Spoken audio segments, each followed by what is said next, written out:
Good evening, everyone. Welcome to another episode of, I almost said charm, Rime of the Frostgeeks. We are already on episode 10, if y'all can believe it. So that's super exciting. Yeah. Matt's bringing the enthusiasm tonight. Ready to rock. Tonight, we of course have our regular cast of Chase and M from Level 1 Geek playing Haskell and Quill, respectively. And then we have the wonderful Matt and Ian playing Stew Drinker and Moon Eye, Goliath Brothers Extraordinaire. Yeah. Before we get going tonight, a few quick call-outs. We are using the system and setting of Dungeons and Dragons 5th edition by Wizards of the Coast, and we are playing through their module, Icewind Dale, Rime of the Frostmaiden. This is unsponsored fan content, and you can find the cool maps and tokens and things that we're using in the Rime of the Frostmaiden bundle over on Roll20, so go check it out. If you would like to help our heroes tonight, or pump up the bad guys, you can give out hero points or villain points in the chat. You can also gift them weird and interesting items that may or may not be useful throughout the session. You can give out blessings, do all kinds of things. So type !engage to see all the amazing things you can do over in chat. And I believe that's all the business. So let's get to the playing, shall we? Previously on Rime of the Frostgeeks, inside the underground Dwergar cavern, the party found bits of black glass, a material they learned is called Chardolin. Thanks to a mysterious letter written in Dwarvish and some friendly goats, they also learned more of the Dwergar plan to unleash some sort of dragon weapon on 10 towns. Bum, bum, bum. After reporting this information back to Kadroth, they were introduced to Avarice, a tiefling wizard living in the castle cistern. She offered to pay the party for information about Dazan, as well as anything they learn of powerful magical artifacts and a city buried in the ice.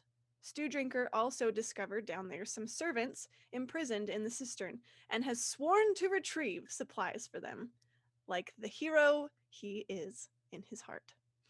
And that brings us about up to speed. I gotta start my spooky music. I'm just realizing we're sitting here in silence. Okay, that's very, very. It's very, very spooky.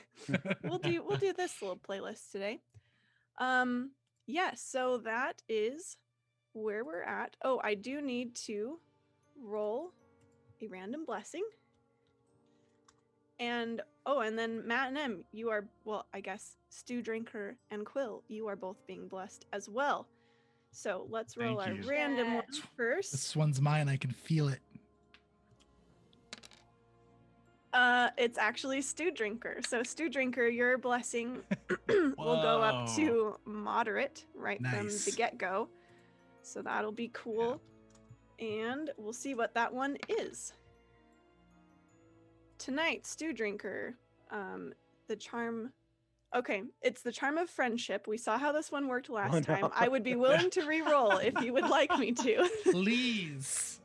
Yes, I will leave that to Stew Drinker. Okay. I will re-roll. All right. I do think of all the barbarians in the universe, Stew Drinker is the most likable. That's true. Okay, not the friendship. Tonight, the charm that grows on your charm bracelet is the Charm of Frost. It is a tiny icicle that grows, and that's going to go up to moderate again. And then, Quill, let's see what you're getting this evening. You are also getting an icicle growing on your charm bracelet. All right. You're getting That's the Charm what of the Frost Chwingas too. are feeling today. Chwingas are feeling All right. frosty. Yeah, they are. Okay. I believe that's all the blessings we have for now. Yes. So starting you guys off, you wrapped up at the cistern, and then Mir led you to... Oh, hang on. We've got one more blessing coming in. RLU felt bad that Haskell did not get the random blessing, so we're gonna see. That's very kind of what you. Haskell gets. And you have the Charm of Fresh Snow. You're feeling a little sneaky tonight. Ooh, Ooh. all right. You get a tiny, Nice. perfectly formed snowflake on your charm Very bracelet. good. I have plots in mind with sneakiness. Haskell always has plots in mind. Uh-oh. Let's be real. Okay, so Mir led you back to the northeast tower where Kadrath informed you they had kind of made up some, living quarters, a living situation for you since you have, at least in part, joined up with the knighthood. So Mir leads you back. The guard tower you're in now has been outfitted with 4 simple beds, some foot lockers. We are on the roleplay screen right now, but just in case you guys don't know where we're looking, here is where we are. And there's a brazier in the middle. You can light yourself a warm, cozy fire if you should choose. You guys have spent the evening just settling in, arranging your things, when there is a light knock on the door.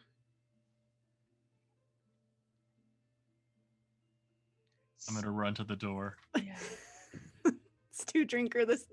It probably takes you like 3 steps to get to the door. Boom, boom, boom. Do you open the door just as aggressively? I'm gonna run to the door, but then open it very slowly and peek over the top of it. Okay. As you're peeking over the top, you see the small blue tiefling that you have befriended, named Mir, and she is looking straight ahead, so she doesn't see your face up above yet, until of course she catches sight of, I guess she'd probably reach maybe your the middle of your body, around your belly button maybe. So she'll look up.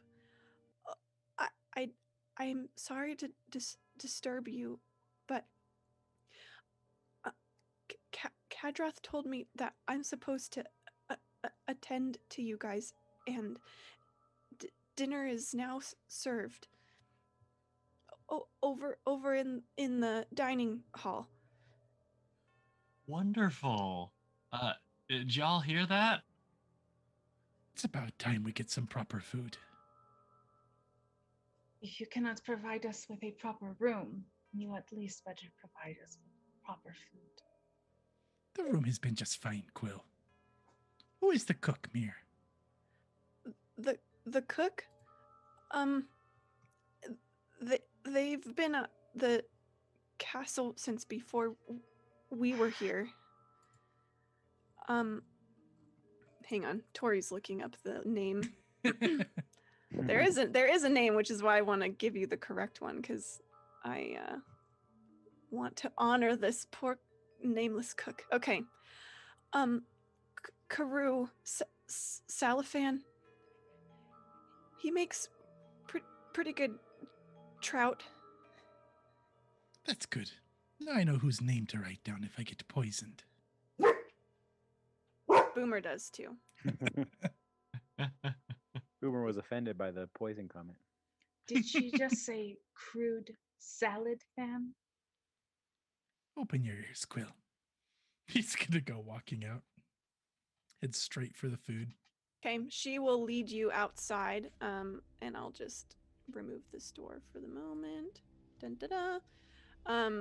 So she leads you out into the courtyard, and as you all pass through the courtyard, I should say, there you see that a cage has been set up next to the dog kennel, where you see the little Yeti tyke just kind of curled up in the corner.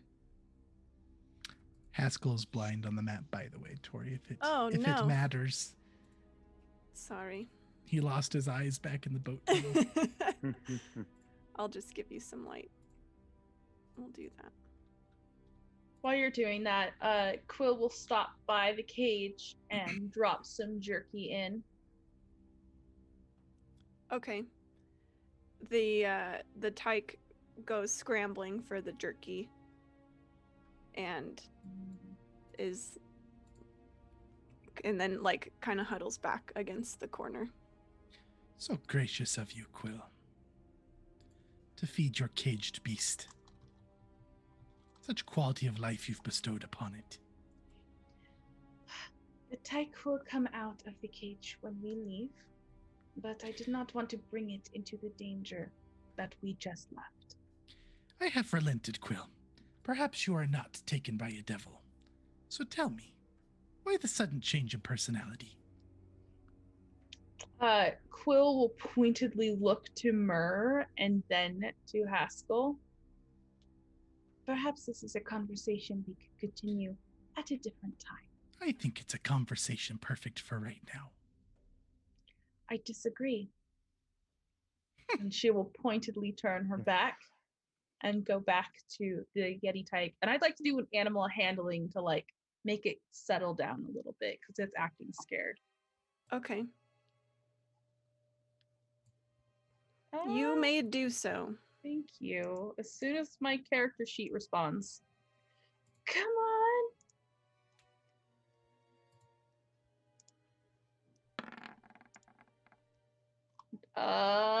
14. Okay. You guys affirmated already. Affirmated. Yeah. Woohoo! 14. Okay. So what exactly are you doing? So she's like doing like a gentle little croon and she's like rubbing her fingers like you do for a cat. Like get it to come over, and if it comes over, she'll like rub its cheek with her thumb. Okay. Yeah, it hesitates for a moment and then eventually kind of goes hesitantly toward you and will allow you to pet it, I guess. Yeah. Perfect. It kind of whines at you. When it is safe, you will join me once more.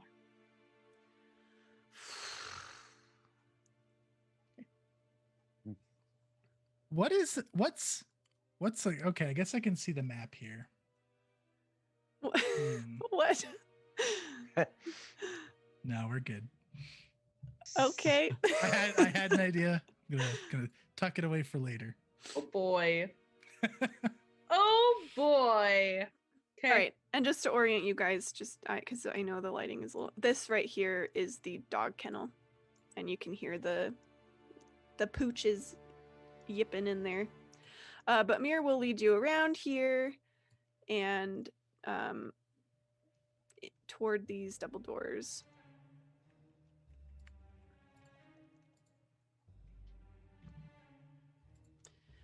Where there aren't any tokens in here, but that's okay. You see about probably close to a dozen or so individuals gathered here, sitting around the tables.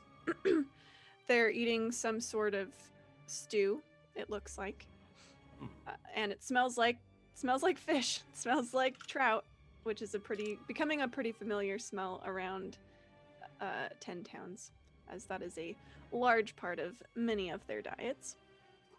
But it smells pretty good, as fish stew goes. You see a few knights that you recognize, including the ones that you met at the gate when you first came here, Fell and Harold, who is Cora's son, Cora from way back in Bremen. They're sitting together.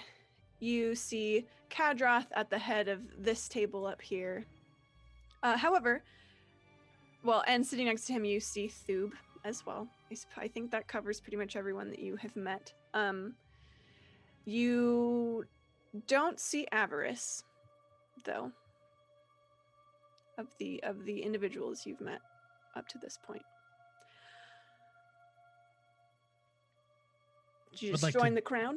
I would like to dig right in, and I want to socialize, and I want to just go sit down next to somebody, and I want to start telling them about the time that I caught a fish with legs, and it ended up to be the child of a goddess, and I set it free. Is this a true story according to Haskell? It is. Okay. And I would like to roll a perform, though, because he wants to make it a very dramatic story. Sure, go for it. Okay, performance. Here we go. That's a 12. You are affirmated. 14. That's a 14. Ooh. Okay. Kadroth and Thub are kind of ignoring you, but you've gotten this middle table here. The knights sitting around there, they seem pretty interested, especially Harold, who is like just listening to this story with wide eyes and disbelief. Oh yeah, I took a bite of the fish's leg, and that's how I gained the power of magic. And I'll do like a little like cantrip. Some learn by practice, some learn by destiny, and some learn by biting the leg of a fish. So, how did you get to be a member of the knighthood, huh? Harold Just by asks. luck. And by our grand mistress there, Quill.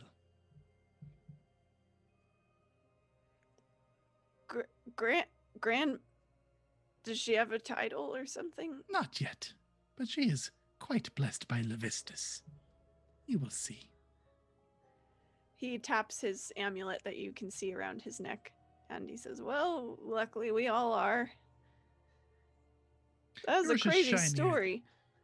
Ah, it is not crazy, just true. Your amulet is shinier than mine. Where can I get this polished? I've never had mine polished, but you could probably ask one of the servants. Maybe Mir. She kind of does whatever. Would you trade me yours? No way. This thing saved my life. You know, if something such as that saves your life, it is a gift to pass it on to someone else. You'll be blessed by many gods and devils. You already got one of your own, man. This one is special to me. It And when saved something my is special life to you, when I you thought should I was pass it gonna on. freeze to death. And then I heard him, and he offered to save me. And Levistus, yeah, man. tell me how this happened. Did he possess you? Take control of your mind. No. It's your time for a story now. I was out on a midnight hunt. He doesn't say midnight. It wasn't midnight. I was out on a night hunt. Who would go hunting at midnight? That's stupid. That's exciting. A night hunt. I was out on a night hunt, and I lost my party in the dark.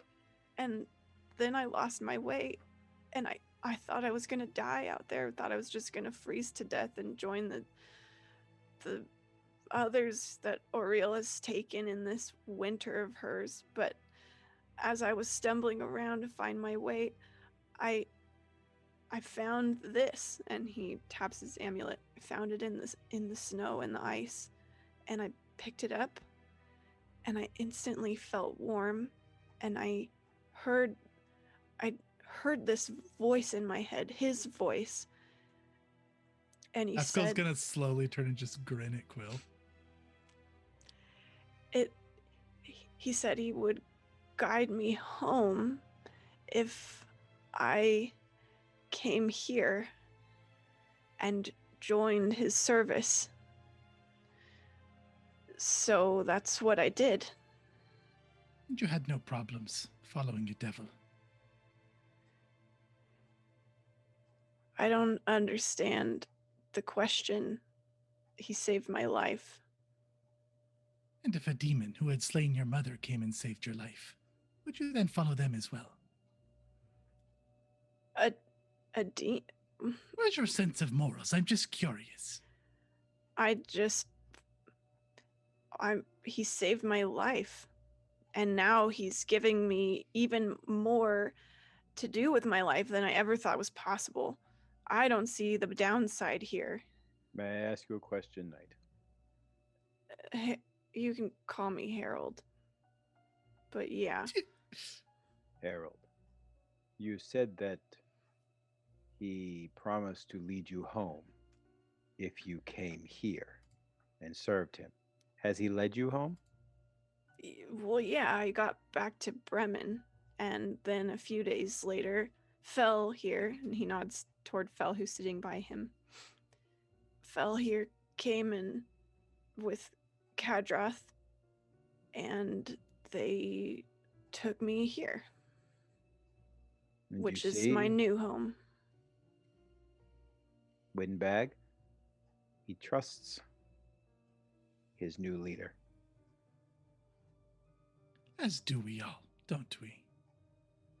Our Grandmaster Levistus, and he'll grab a goblet of whatever drinks on the table and raise it to Levistus.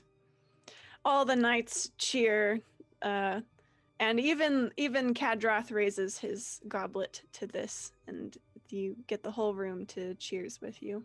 He's gonna just make sinister, pointed eye contact with Quill. She'll smile demurely back at you and drink. Moon Eye does not cheer nor drink. What does Stew Drinker do? He's drinking stew. That's true. You are presented with stew. As many bowls of stew as you want, Stew Drinker. Okay. In that case, I'd say probably so engrossed in just consuming stew that I don't end up cheering, or maybe it's just a late one where everyone's already gone and it's like, oh, yeah, and my mouth's still full. If I have a chance, I would like to keep an eye on is there a big pot that they're serving the stew out of? So Mir is doing most of the table service. She's clearing bowls and bringing out bowls, and she keeps coming back and forth between this door here. If you can see on the map. Are you guys able to see that? This one. Okay. So it seems like there must be a kitchen back there through that door. Is there any chance I could get her attention and talk with her? Sure, you can flag her down. Okay. I would like to do that. Did you want another bowl? Yeah, I was hoping. Do you tend to make extra? Because I was hoping to take a pot of this back up to my room, if that's okay. Oh, I can bring it there if you want. Oh, no, I don't worry about it. You're busy with all the knights here, with Kadroth and Thub. I wouldn't want to bother you with any more unnecessary work. I can take care of it. I'll ask Karud to save some. Great. Thank you. You're the best. She smiles. And then instantly her smile melts as she turns to Quill, and she just has it's not quite fear, but her face just goes totally straight and looks at you. I think that I have to tell you that my great friend here, and she gestures to all of Stew Drinker, will consume a considerable amount of stew. So when you request some, it is not a bowl that my friend is looking after. It is an entire pot. Okay. I'll Also, there are not nearly enough blankets and furs upon my bed. Okay. I expect it to be quadrupled. Do you know what that word means? I'll have to ask. You must ask for blankets. Well, Kadroth might. The resources are. Are you saying that my friend is not worthy of stew? You have heard his name, yes? Stew Drinker. Make it happen. Oh, and I'm going to turn my attention away from her.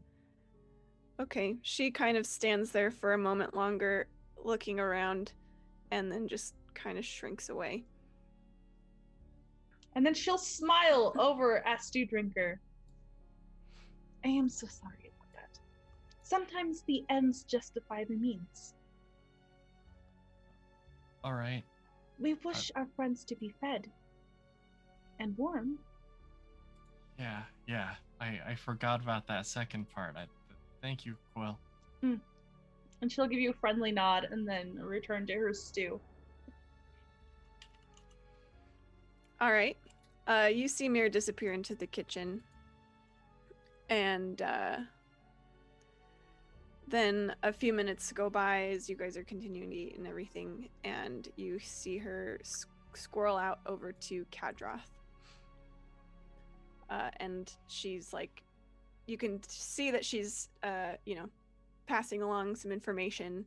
And he's listening, and his brow is like furrowing deeper and deeper as he's listening, and then he turns a pointed stare to you, Quill. And eventually he'll Well, wave I'll her stand off. up. I'll stand up and Okay. walk over as soon as he makes eye contact. Okay. And she'll mutter to Stew Drinker, "The things we do for the ones who cannot protect themselves." And she'll walk over. As you are coming over, Mir quickly gets out of that whole exchange and busies herself clearing some plates. She's just gonna grab through by the back of his cloak and like urge him up onto his feet so she can take his chair. What is the meaning of this? I am the right hand of the leader. Indeed, and as you are such, you would respect a moment of my time to speak with your leader, as it is his wish. He glances at Kadroth, who nods sternly, and Thub shoots you a glare, but backs away from his chair and gives it up. Okay.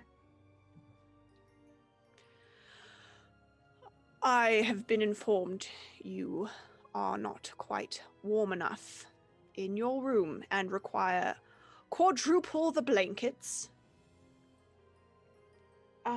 I see. You do not understand. No. As I have been paired in a room with several others, there are some privacy issues, and I must shield myself from eyes as I change and such. Surely you would not dream of anything else. You could set me up with private quarters, if you prefer. Our resources are stretched quite thin, I assure you. One night, you cannot spare blankets and furs. What sort of business are you running here, where you cannot take care of the amenities that your people require? I am not running any sort of business. I'm trying to run a town. A town, may I remind you, that is quite poor and in an eternal winter where everyone is cold. So if you are cold, I suggest you stoke the fire. And if you need privacy, then I suggest you ask your companions to kindly turn the other way. Can I roll a intimidate? I want to roll it first to see how well I roll, and then I'll RP off of the number. Sure. Not incredible. 13. So she'll lean in. And she'll nod along through his little tirade. And she'll smile. And her teeth look just a little bit sharper, perhaps. And someone who serves the master would be able to accommodate his new chosen one, perhaps. You say that you could not pay us much gold for the jobs we have done, the ones where we've put our lives on the line. For Levistus, of course. And you say that part of the job, part of the reward, is that we will be taken care of. We will have a place to sleep and food to eat, but these are things that one could find anywhere. A seeker gave that to us for free in the last town we visited. And yet you cannot even make us comfortable. I fear for your lack of strength. For what could befall you? Should you displease the master, I would do everything in my ability to fulfill the master's wishes. Are you threatening me? Of course right here, not. in front of all... I would never dare. I was merely making an observation. And she'll look around if there's people listening. As you all know. Yeah, there are people. They're like doing the like Mm-hmm. I'm not supposed to be listening, but I am Oh, definitely. she'll draw listening. them straight in. She has no shame. Haskell's pointedly grinning at Kadroth, Mm-hmm. not pretending like he's not listening. Mm-hmm. You all, are you cold every night when the master has the strength to keep us all warm? Has Levistus not been providing for you the way you deserve? How many nights in a row have you eaten fish? Not only are we cold, I'm still wounded. You haven't even provided proper care. And he'll show some of like his wounds that are not patched up yet. You do not order Levistus around. He provides what he provides, and if you were a true follower, you would not make such silly demands. You saying that the Lord Levistus is not capable of taking proper care of That his sounds followers. sacrilege to me. I am saying nothing of the sort. Now he's standing up. I am merely pointing out that we all have it a little bit rough right now, and if you intend to stay in this knighthood, I suggest you get on board. If you Ross, really what desire are you going to do about it? If you really desire some blankets, there are extra blankets in the southeast guard tower, and you can get them yourself. Mir will be too busy this evening to provide for such silly, petty needs. Is that true, Mir? Mir does not answer. She has no. You don't have to be afraid of him. Look at the way he's dressed. She looks at you and then just looks back down at the bowls that she's stacking up from the table. Kadroth rises and he grabs his bowl of stew and he says, I think I will finish my dinner in my quarters where I can eat in some peace. And he storms up the stairs and out of here. And Thub side eyes him as he goes, but does not insist on taking his seat back because you still have it. Haskell wants to pointedly stand up and mimic his grumpy storm out behind his back.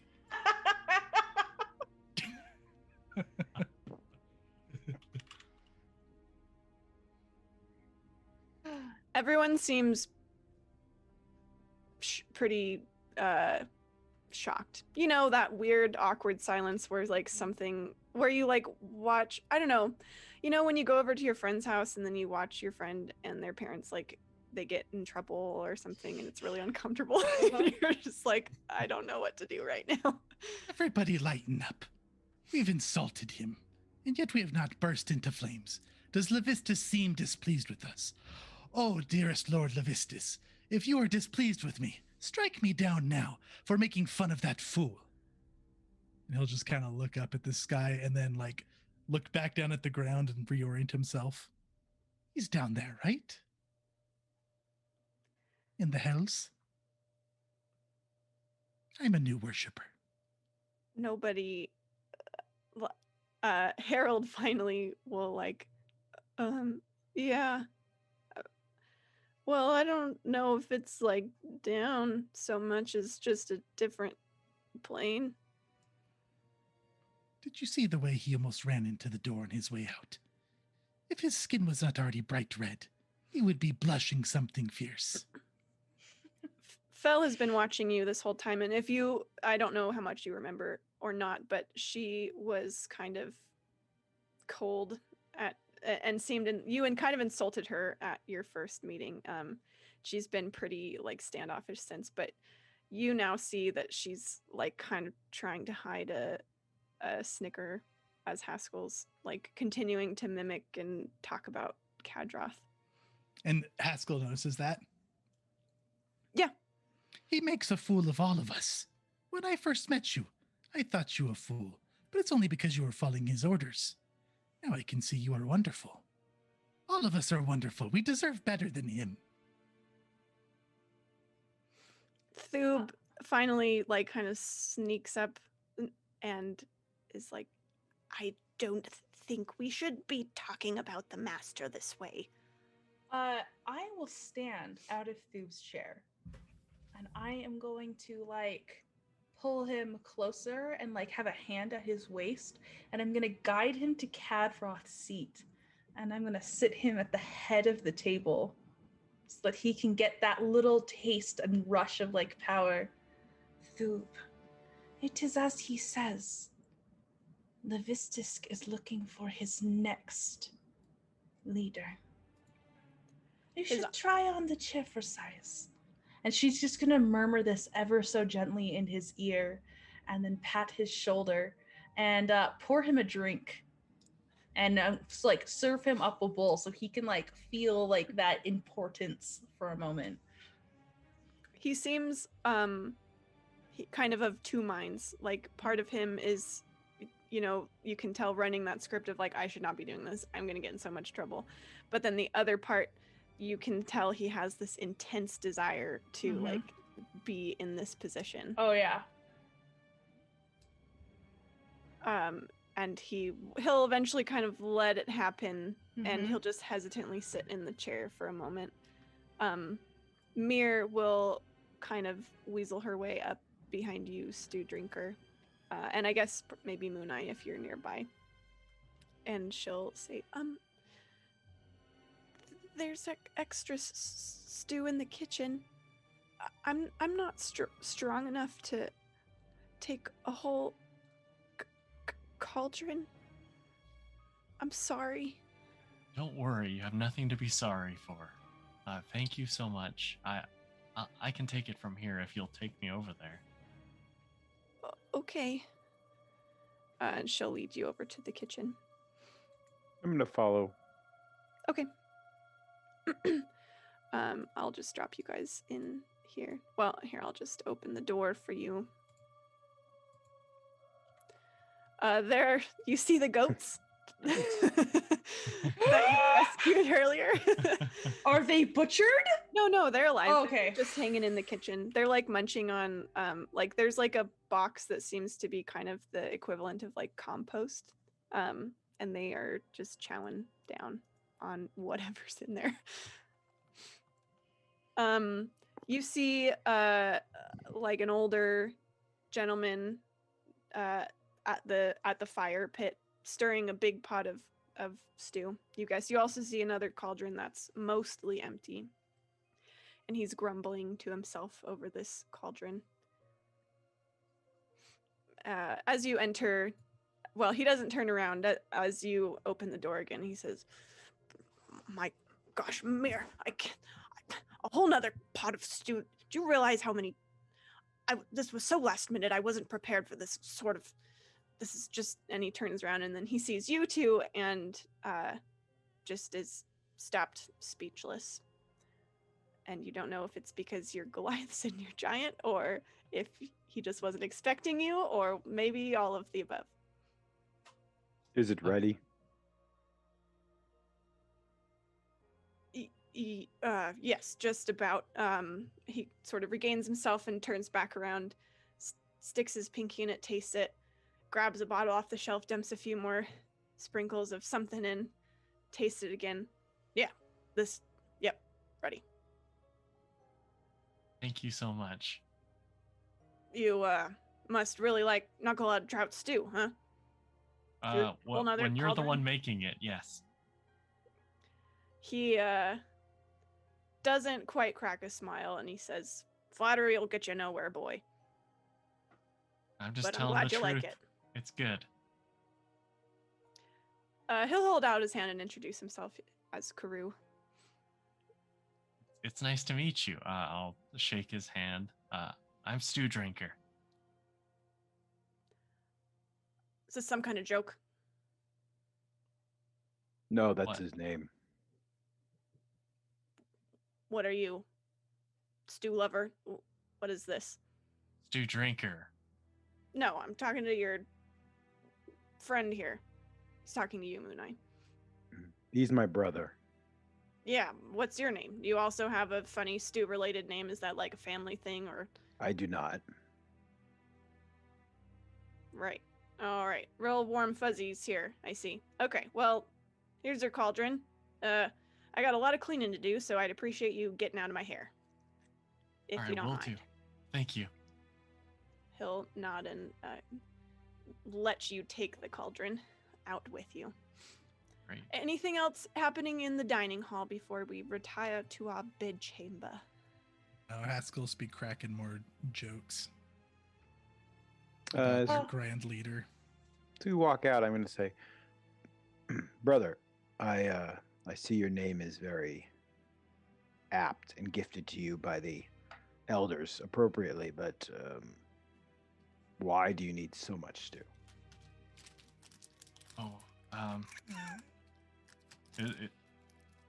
I'd like to lead Moon Eye to somewhere where it'd be like less easy for people to eavesdrop.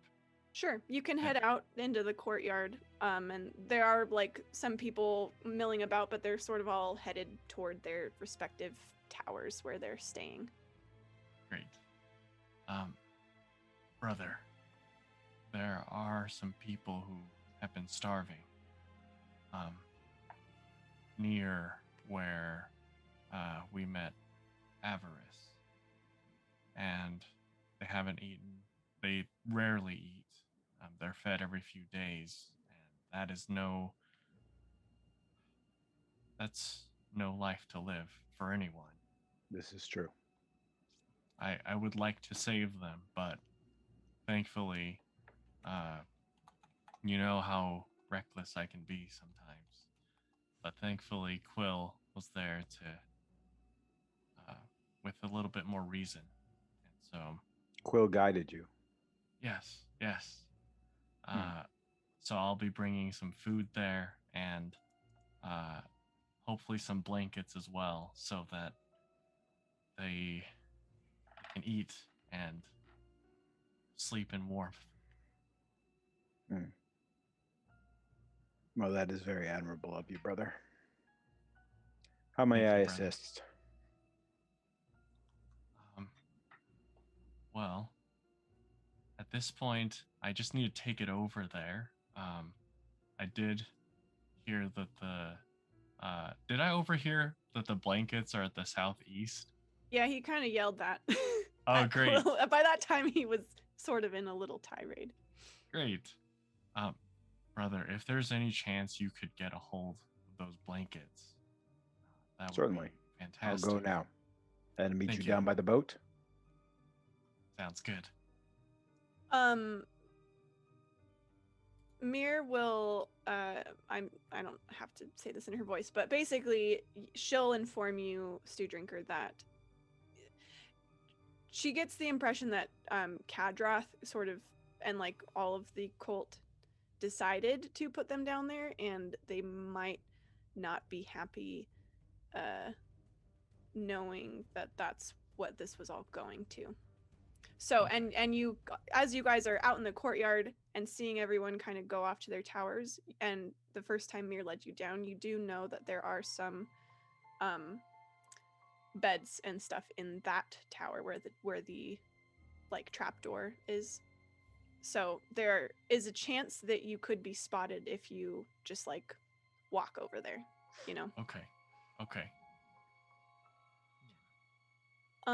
Quill, as you guys head out, We would like to go with Moon Eye if possible to get the blankets. Oh, sure. I was just gonna say, as you head out into the courtyard, you see, obviously there's snow and frost like there always is, but something glints in the like now kind of dark firelight of the courtyard, and you see, you pick it up, and it's just this perfectly ornate brooch made seemingly of ice. Wonderful. She'll tuck that yeah. right into her hair. Okay. Is it like a hair thing, like a pin like that? Or is it like you put it on your shirt? Maybe more of a shirt thing, but you could probably style it into your hair if you wanted to. I'm definitely gonna style it into my hair. Okay. It's the shape of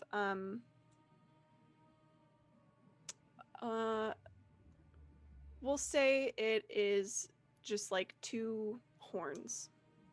Okay. Kind of like yours. All right. Yeah. Perfect. Okay, so you guys are headed back toward. Well, I suppose some of you are So let's zoom out for a minute so I can kind of show you guys everything. Okay. And I'll put you guys in the courtyard so you can all see. Da-da-da. Okay, so your rooms, are over this way. Okay. That's your tower. Kadrath yelled about the blankets being in this tower. Okay. And the trap door down to the cistern is in this tower. Where did Kadroth go towards his own quarters? Kadrath was in here and he went upstairs. Okay, cool. Upstairs and then to the left. Okay, Like by where the soothsayer dwarf was? Yeah, near there. great. I think And I'm no going one to has go- said about her being dead, right? That's like not been brought up at all. No, nobody said anything about it. I think I'm going to go help Mir clean up. After all of Quill's abuse, she could use a helping hand. There is quite a mess in the mess hall. It is aptly named currently.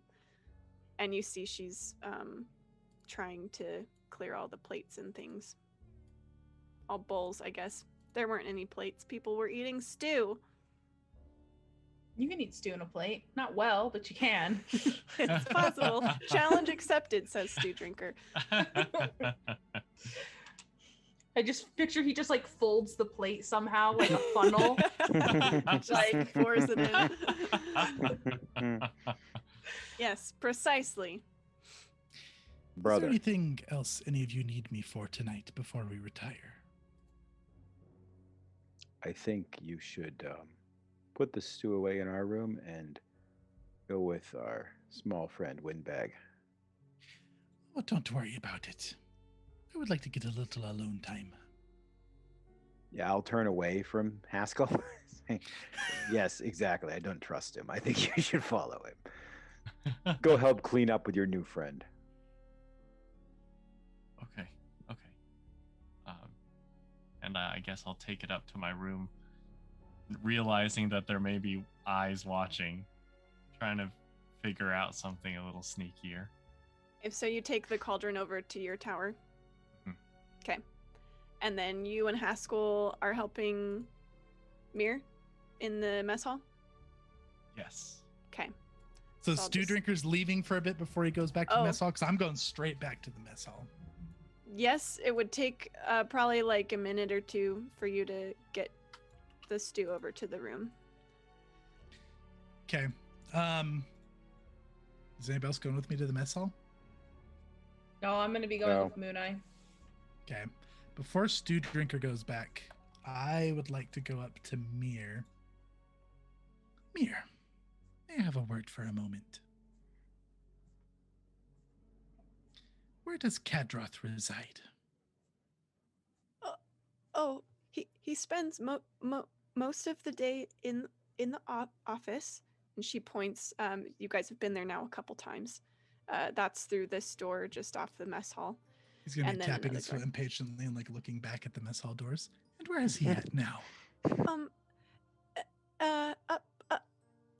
Upstairs to the left, near Hethel's room. Are those his private quarters? Hmm. Does he have guards that stand by the door? I don't mean that to sound so sinister. Just many of the guards have not been very kind to me. I'm wondering if I need your assistance to go speak to him. He doesn't like visitors there, but there aren't any. He's dropped something quite important, and I think he'll want it back right away.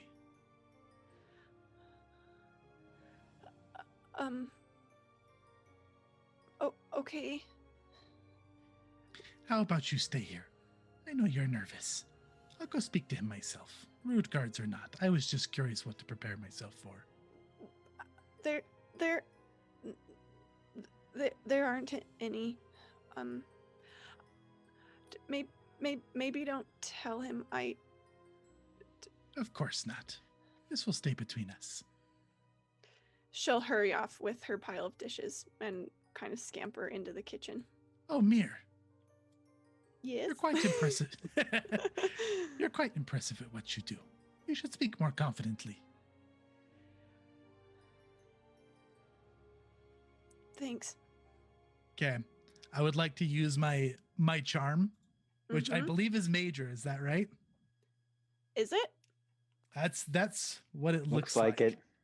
Oh, did you get amped up? I think I got He the got major the patron blessing. RLU blessing. Oh, gotcha. Yes. So yeah, it's at major. I need to relook that up and see what we've got. Yeah, okay.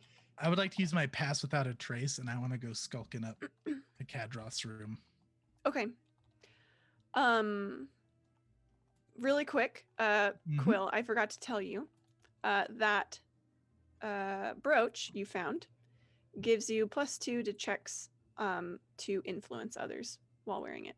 Oh, Like Ooh. verbally, so like persuasion, intimidation, deception, that kind of thing. cool. Because it's so glorious and cool.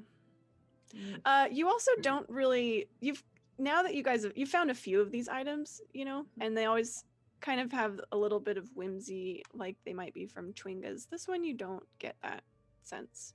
You get that icy, that like cool ice feeling that is reminiscent of the voice that you've been hearing in your head.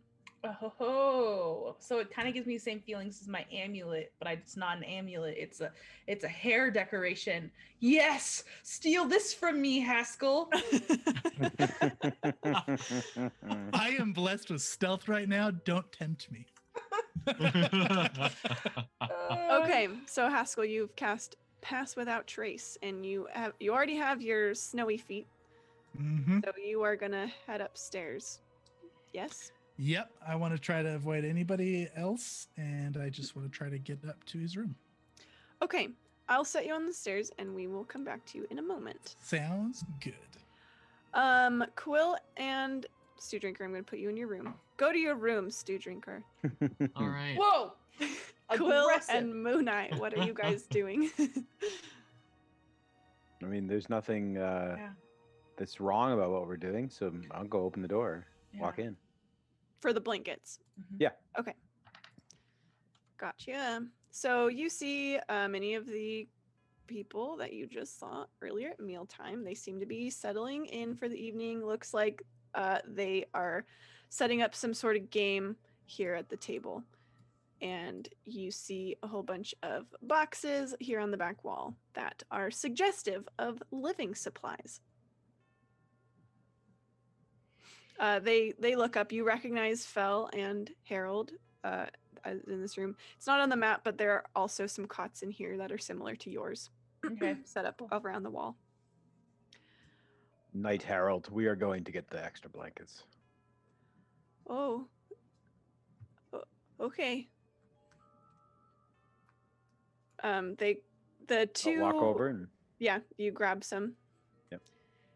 You hear these two not Fel or Harold. They kind of mutter to each other. Go to make a perception check. Either of you could.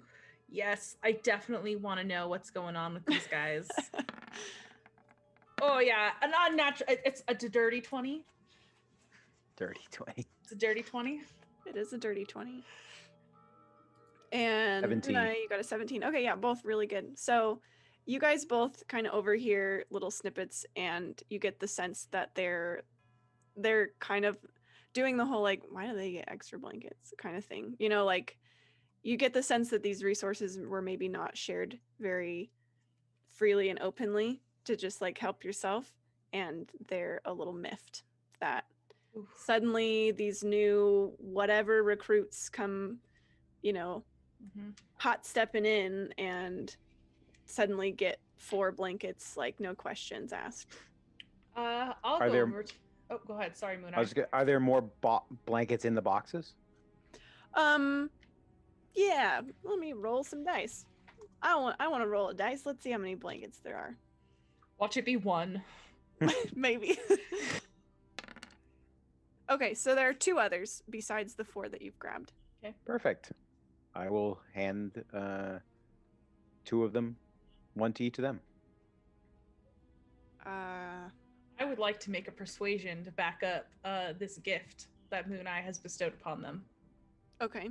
Okay, I'm gonna roll it first if that's okay. Mhm. This is a +2, so that is They will- 19. I'll tell you, they will be persuaded by what you say. So Okay, go ahead. perfect. So she'll lean in, right? And they'll like be like all awkward and looking back and forth, and she'll catch one by the chin with just like her forefinger and bring their attention back to her. I believe that Levistus wishes for his people to be well taken care of.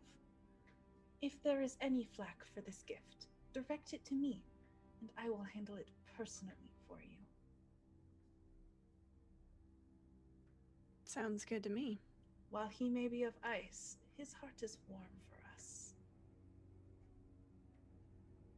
They'll kind of nod at like a, like I get you kind of Yeah. thing. Yeah. Perfect. And Okay. they'll take the blankets and sort of quietly like tuck them on their beds. I believe the natural order of the world says that we should all have what is available to all of us. They are doing no one good, hidden in a box. The box is not cold. That we agree upon. All right. Blanket mission accomplished. Mooneye, She'll ask as we step outside. it seems Yes. that I have angered you in some way. You have not angered me at all, Quill. I just felt that you should not assume my actions are based upon Levistus's desires. My apologies. I did not think this thing. I merely had wanted to alleviate their stress. I can see that now. Thank you. Of course, this is all for Stew Drinker's mission to be a hero. Yes. And she'll like gesture to all the blankets. Why do you think Levistus would want him to be a hero, may I ask? I do not think that Levistus wants him to be a hero. I think that Stew Drinker's heart is meant to be a hero. This is just a friend helping a friend. That is kind of you. It is not kind. It is what Should happen. Well, I the have winds whisper other words about you, Gwen. But you have Well, kindness in there. it comes from a bag. What can you say? And she'll like smirk at her funny little windbag joke. Mhm. All right. Oh, go ahead. As will Mooneye. A slight. Great. Crack in the stony visage. Yep. Upon talking about Stew Drinker, he's on his way back from storing the stew, headed toward the dining hall, I would assume, to go help Mir. Okay. Mir is still clearing dishes. There's a big mess here. You don't see Haskell around though. I'll try to follow suit. Not quite as experienced as Mir is, so he's probably going to be relying more so on just brute force, gathering everything up, and then walking over. This is not efficiency. This is just The good grabbing old what you barbarian can. cleanup. Yeah. Mir looks a little frazzled and stressed at first as she sees your method, and she is worried you're gonna break a dish. But you somehow, with your expertness, you manage to get everything to and from the kitchen without incident. We will jump up to Haskell, who needs to give me a stealth check. Oh, it's gonna be a real big stealth. It is. It's gonna be super, super big. If I understand the blessing of the spell correctly, I believe this is gonna be plus 20. Yeah. So here we go. Don't crit fail. Yeah. Well, I can re-roll if I crit fail because That's I'm at true. half You're of it. lucky.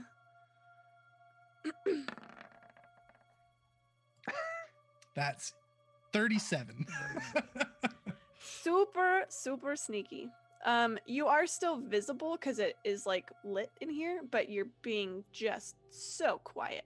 And you're small, and there's nobody really up here. All the other knights kind of poured out into the courtyard, so nobody gives you any any trouble, I will hang on, I gotta move you across the map. So you are upstairs, and I will drag everybody over so you guys can see. You are upstairs. You see Stew Drinker and Mir below. You probably hear Stew Drinker, once he comes in and Mir and him start talking. But they obviously do not hear you. And you are at this door. I can open this for you. Sneaking Well, I guess I should ask intensifies when he if sees Stew Drinker below. sneaking intensifies. You come to a door, which is open. Or unlocked, I should say. Mhm. I opened it for you because I assumed that was the next step. Yep, gonna Okay. open it and skulk on in. Okay. So you guys went through this door whenever you visited Hethel. There is one other door on just opposite to it. Okay, I would like to try to open that door very softly and quietly. It is locked. I would like to try to disable the lock if I could. What are you using to do this with? Oh man, what I'm gonna try to use was the icicle I tried to use last time. I feel like I had something. Now you know what? I'm gonna knock on the door and then put my back to the wall. Classic. Mhm. He'll never suspect. Then they open the door and they look around and then he sneaks in. It's gonna be great. Okay. You knock on the door and you hear the big burly voice of Kadroth. I am not to be disturbed. Gonna knock again. Whatever it is, Mir, it can wait. I assure you. I'm gonna knock more frantically. He starts shouting in infernal. I don't think you speak that. He starts shouting in another language angrily, and then throws the door open. I want to just go jetting past him, into the room. Make an acrobatics check. Okay. All right. Acrobatics, you say? Is that something you're good at? I'm not terrible at it. It's an 11. Don't forget. Oh no, we're not affirmated. Ah, shucks. Oh wow, I got all these villain points. Yeah, all of a you sudden. do. Okay. Just at the right time. So you're able to get in, but not smoothly. You definitely jostle him on your way in, and he very obviously notices you, and reacts and cries out. I just want to go hurry into his room, and I want to stand in the corner, and I want to fold my arms as if this is no big deal. Just hush it. We have a discussion to have. Okay, what do you want to place yourself in the corner that you have run into? I would love to place myself in the corner. Oh, what's this? What was that? Oh, there's a cat. As you run into the room. Oh yeah, so I guess as you run into the room, this black cat just yowls in in surprise as you run by hiss it. back at the cat as I run by. He gathers up the cat. It's all black, and it's still all bristled and concerned about you, but he's hushing it and calming it, and he's glaring at you, and he says, "Get out of here at once." After we have a discussion, just calm down. If People made a fool of you downstairs. Did you not see that? this is my private chamber, if I wanted to have a discussion, I would have it in my office, and I would invite you, not the other way around. And yet here we find ourselves, in your private chambers, having a discussion. Not for much longer. Listen, I'm here to help you, believe it or not. I don't like you very much. And can I be completely transparent with you? I don't like Levistus very much either. Mm-hmm. But we can help each other. I'm not sure that that's true. Prove to me you have a shred of intelligence and let's discuss it. Why don't you make a persuasion check? Or Okay. intimidate. What are you trying to do here? Are you trying to scare him or are you trying to like appeal to him? This is probably more of an appeal. Okay. Sadly, I'm much better. Well, yeah. 21. Ooh. He seems still I want to show you guys this picture again because we haven't seen it in a minute. And I just Yeah. think he's cool. Yeah. Mm-hmm. Yes, so he looks very cross, but sort of, bites his words and fine. What? Make it quick. I'm gonna take off my sword necklace. This is a fake. I found it in the snow. He's gonna toss it on the ground in front of him. Your organization is not very well put together, is it? Are you challenging? This is not an insult to you. I'm just pointing out flaws. And one flaw is my friend Quill. Unfortunately, hers was not a fake. That I believe you and she's I hearing your can Lord agree Levistus in her head. we are at least on the same page about your friend. How do you feel about Avarice? Do you know her? I am aware of her. I believe Quill and Avarice are quite a large threat to you. I believe we have similar interests. I want to know how to get this Levistus out of my friend's head, so that she's no longer a threat to you.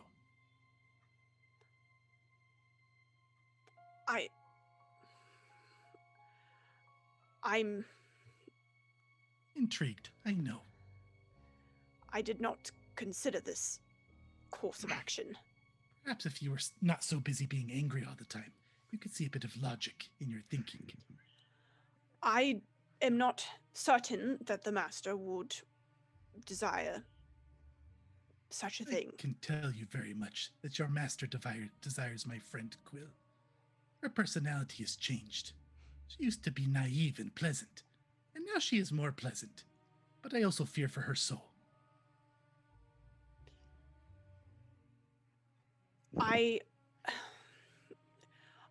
Removing the master's influence would not be what he desires, is what I mean. If what you say is true, then I am certain he desires her soul, as we have all agreed. Well, not you, apparently, but the rest of us have made such deal, and that is important to him. So perhaps... And what do you desire, Kadroth? And my eyes are going to flare purple. Do you desire to be murdered in your sleep? To have someone overtake you with power? What about your own self? And I want to use my my ability, since we have short rest, since I use this, my words of terror. And he needs to make a saving throw, a wisdom saving throw, or become frightened. Okay. I just want one of your abilities to work. That's what I've always wanted. What's the DC? It's 13 these days.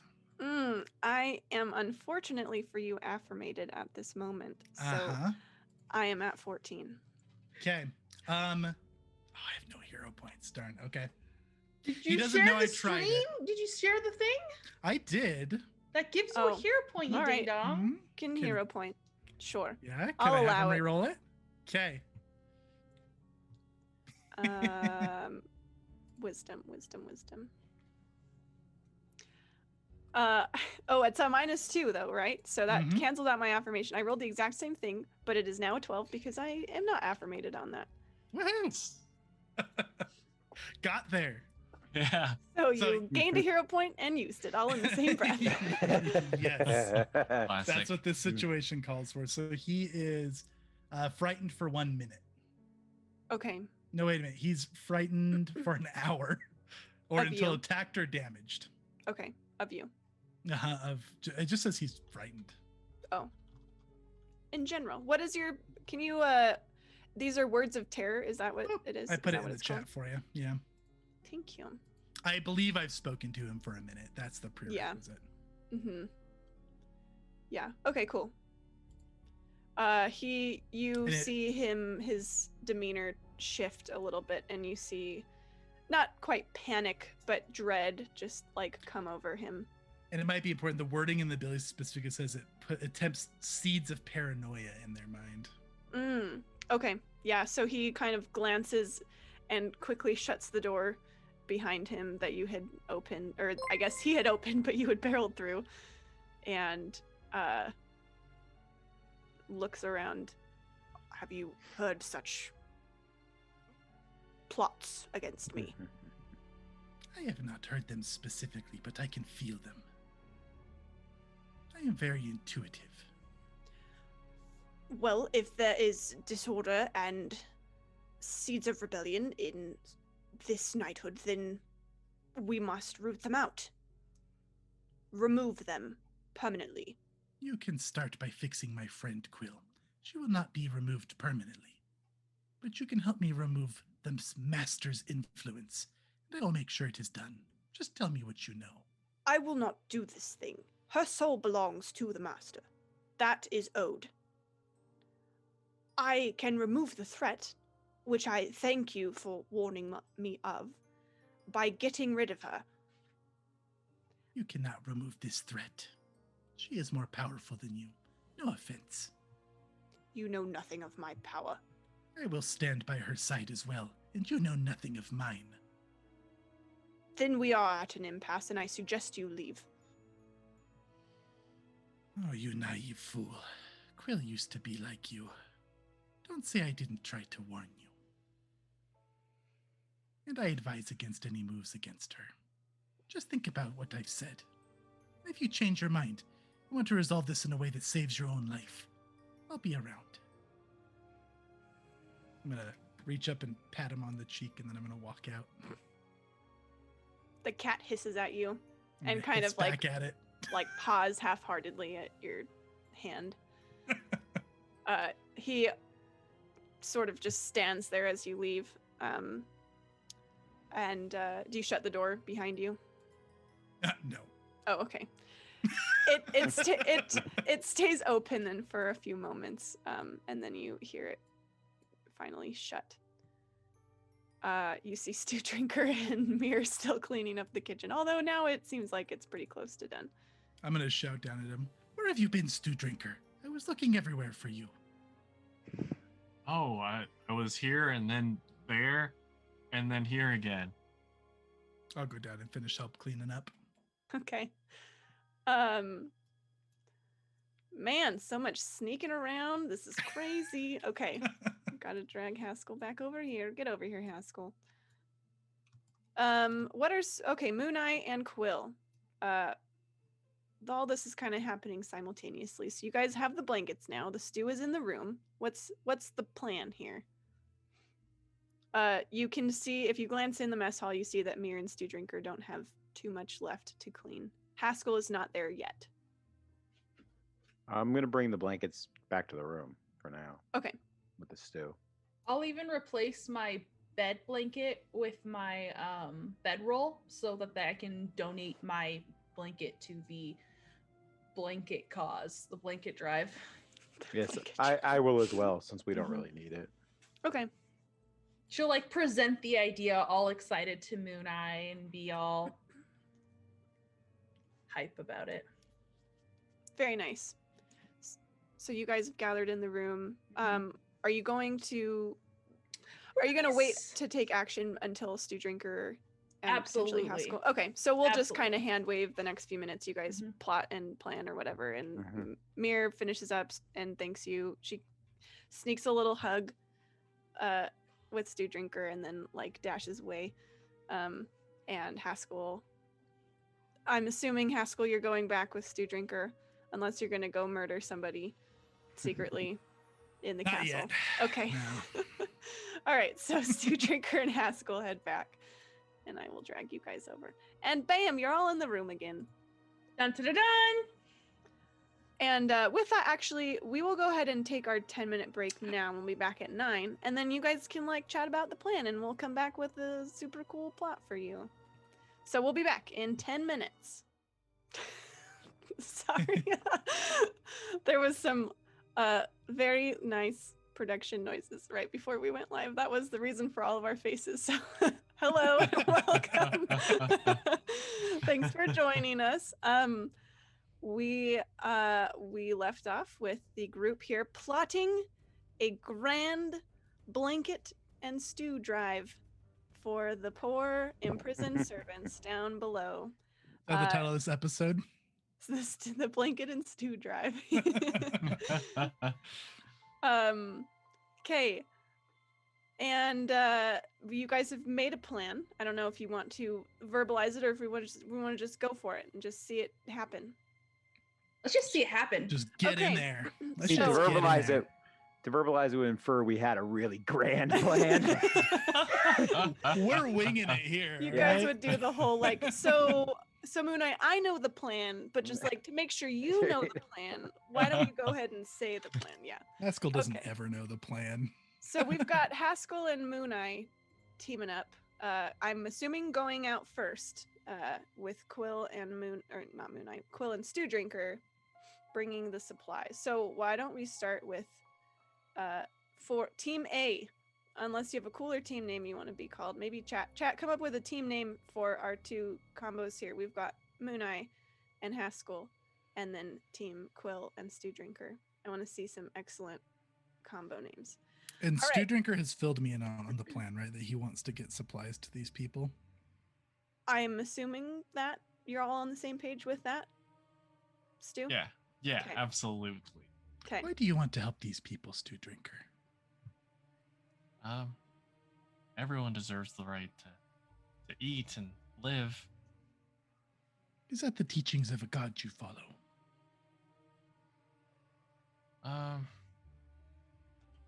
It just feels right in my heart.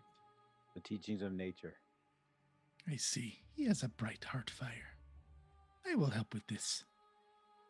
Thank you. Let us go see what we can do about these buffoons, Moon Eye. The guards here don't seem too sharp. That we are in agreement with. Should have seen Okay. how easy it was to sneak around this place. I mean, help with cleanup. As you have sneaky snow on your feet and you're just like moving unnaturally quiet. Okay, so you guys head toward the tower? What I will let you take it. What's happening? So, we're trying to get these supplies back Mhm. down to this boat, correct? Down to the cistern. Hmm. Yeah. I'm just gonna, let's just walk like we're meant to be there because we are as Right. of right Yep. now. Mm-hmm. Okay. So you're headed toward the tower. Stride across. Are there a lot of people still in the courtyard, or is In the everyone pretty courtyard, much- no. It's getting on. It's like nighttime now, and it's cold. I mean, it's always cold, but it's especially cold at night. So people are, trying to get warm in their Mhm. respective living quarters. You hear the Yeti tyke kind of whimper a little bit as you guys walk past. Haskell, Yes, Moon speak Eye. to me about this one. Why does Quill have it? Well, we slayed its mother. And then Quill wanted to keep it instead of slay it as well. She said she was going to take good care of it, teach it how to be good. And then she stuck it in a cage. Yes, I have not seen her mother it at all. Yes, her logic does not really seem to check out. But this is because there is something whispering in her ear, I think. You hear these people. You heard the story in the dining hall. Levistus whispering in people's minds. I believe that's happening to Quill. Much like how you whisper in people's ears constantly. That is just when it is necessary. And I am a physical being. Well, Listening then it to the appears to whispers be in one's necessary head. all the time, little one. I have many whispers in my head as well. Listening to them can be dangerous. But it is I good would that you not- listen to them. Only sometimes. 'Tis the gods giving you path. These are not the gods that I hear in my head, Moon Eye. I can assure you of that. Anyways, let us Your continue. darkness, it is strong in you. It is not darkness, so to say. Just chaos. Chaos is something needed in the world. We agree on that. Let's go make a little, shall we? Yes. Yeah. Who do we see like I guess kind of like guarding this area here? Is there anyone? No. You get the sense overall that just now that you've been here for, well, not quite a day, but you've been around a little bit now. And kind of seems like the type of thing, like, since everyone is on the same page, no one really expects that. Like, if everyone is for Levistus, no one's really expecting anyone to act out of turn, which is maybe not wise on their part, but that's how they seem to run things so far. This is a grade A organization here. Obviously. I mean, you guys, they've got people like Harold in their ranks, all right? They're kind of scraping the bottom of the barrel here. Yeah, so there's no one really around. You do see, actually, you probably would see and hear some guards up here, like up above the portcullis, like the people that you met on your way in. Mm-hmm. But they seem to be stationed more for outside guarding, rather than inside. And like, how big is this like shipment that Quill and Stew Drink are going to be bringing? Well, it's a full cauldron of stew, which is going to be pretty heavy, and then five blankets, six blankets. So it will like Quill and Stew Drinker will probably both have their arms full. And they're tailing behind us a little ways. They're not with us right now, right? Correct. Yeah. Yeah, so when we get to the point where there's some people above there, I'll kind of back at the portcullis. Yeah. Okay. I think we should try to tell them that there's a shipment coming so nobody questions them on the way in. Do they pay attention to inside the courtyard at all, or are they just watching out? I should say you don't see them. You hear them, and having passed through the portcullis once before, you chatting with each other up there. Yeah. You don't see them. They don't seem to notice you. They're just sort of idly chatting, probably like bemoaning being on guard duty through the night because it's cold and crappy, and nothing happens in this stupid town anyway. I think it is better for the lemmings to not speak to the fox until the fox must be engaged. It's a wonder this town has not been slain by somebody more superior by now. Very well. I suppose we'll just leave them to it. Let's see if the door is locked. If things do go south, do you have the power to battle if they decide to get wise? I'm feeling a bit spent myself. It would be better on another time. We are all quite thin, but I will be able to function. I have this that we took off of the owl we cooked, and I'm going to pull out the icicle that I got off Ravison.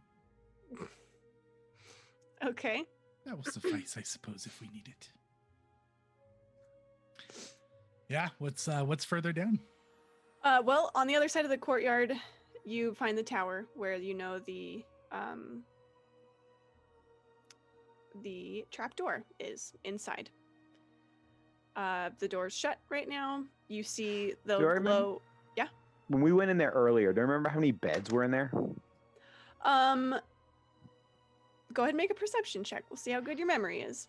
I'm all right with that.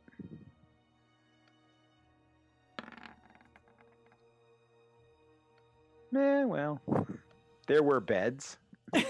You guys are affirmated, right? We sure Yes, we are. So up to 11. You remember that there were somewhere between 3 and 6 beds.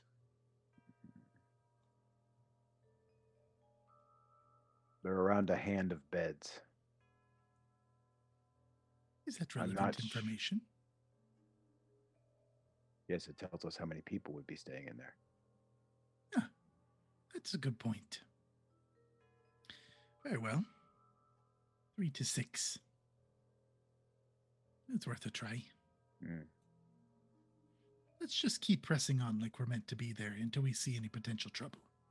Yeah, I open the door. Okay. You see. Let me get rid of this door for you. You see two of the knights. You don't really recognize any of them. I mean, you recognize them from dinner, but you haven't really spoken with these ones up to this point. Two are at the table. They're chatting, and then two are lounging on their beds, just kind of winding down for the evening. The trapdoor is, of course, right there where you went through before. They look at the door. I'll walk in. Okay. Evening. Can I help you? You're letting all the heat out. Yes, it's cold out there. It is cold everywhere here. Isn't it your bedtime? I'm going to cast sleep. Yes. I love there's not even any attempt to talk. It's just like, go to sleep. Oh my goodness. Okay, where are you targeting this? Is there a way that you can hit all of them from where you are? Creatures within 20 feet of a point I choose. Okay, which And point these are are you choosing? These are 5 foot squares? Yes, yeah. So I guess you could kind of pick the table-ish, and all of them would be within 20 feet of that. yeah, I'll put it right to the center of the room. And All right, roll me those d8s.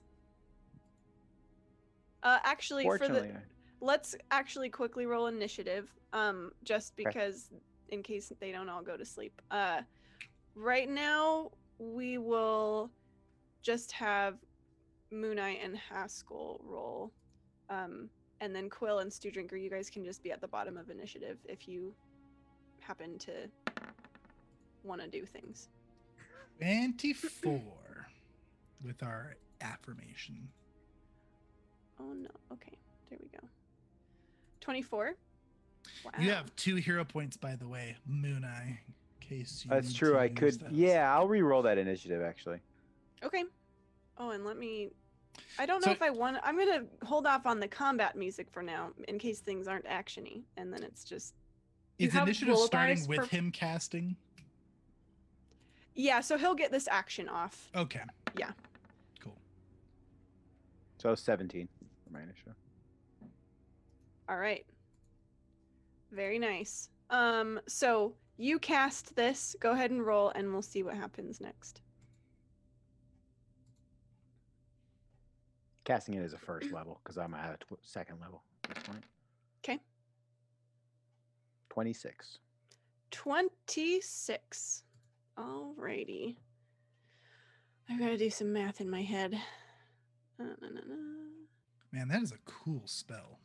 Yeah. It is. What does it look like, Mooneye? What does your sleep spell look like? I think because I channel it from the Moon Maiden, it's just like out from my hands flows this sparkling moonlight that just kind of casts over the room and just sparkles around and pulls people's eyelids down and puts them to rest right where they are. Okay. So, I'm gonna say you. So you get 2 of them, and I'll say the ones closest to the spell because that makes sense in my head canon. And since they are not all asleep, I will go ahead and play some battle music because you just cast a spell at them.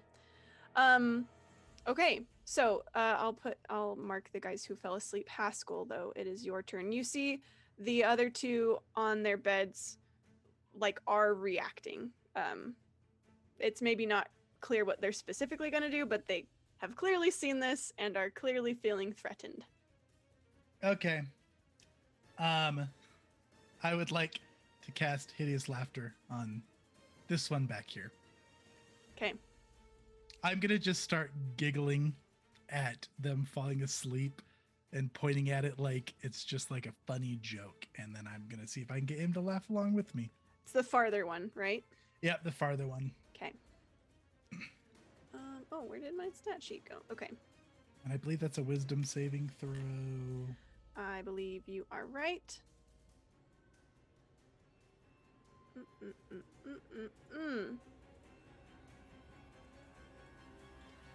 That is gonna be a failure for that guy. So he is Nice. overcome with laughter. Is this one I try again at the end of each turn? Yeah, so creature tries to conceive the range perceives everything is hilariously funny and falls into fits of laughter. If the spell affects it, target must succeed with a saving throw or fall prone, become incapacitated and unable to stand up for the duration, which is a concentration up to a minute. Okay. The end of each of its turns, it takes damage, and the target can make another wisdom saving throw. Yeah. Yeah, okay. Okay. Yeah, so he was already kind of lying on his bed, so he just falls like back down into his pillows and just starts laughing. He's like kicking his feet and just like holding his belly. He's laughing so hard. And I'm gonna start giggling. I'm gonna nudge Moon Eye to like start laughing. Wasn't that such a good prank? Look at them just fall asleep on the table. I like Moon Eye's fake laugh. Good one, Haskell, have you entered the room? Oh, yeah, are you moving? Well, yeah, I'll get in the room. I'll like come over to here. Okay, it is now the one guy who is not incapacitated at the moment. It is his turn to do a thing. And I do have some juicy villain points lying about, just wanting to be used.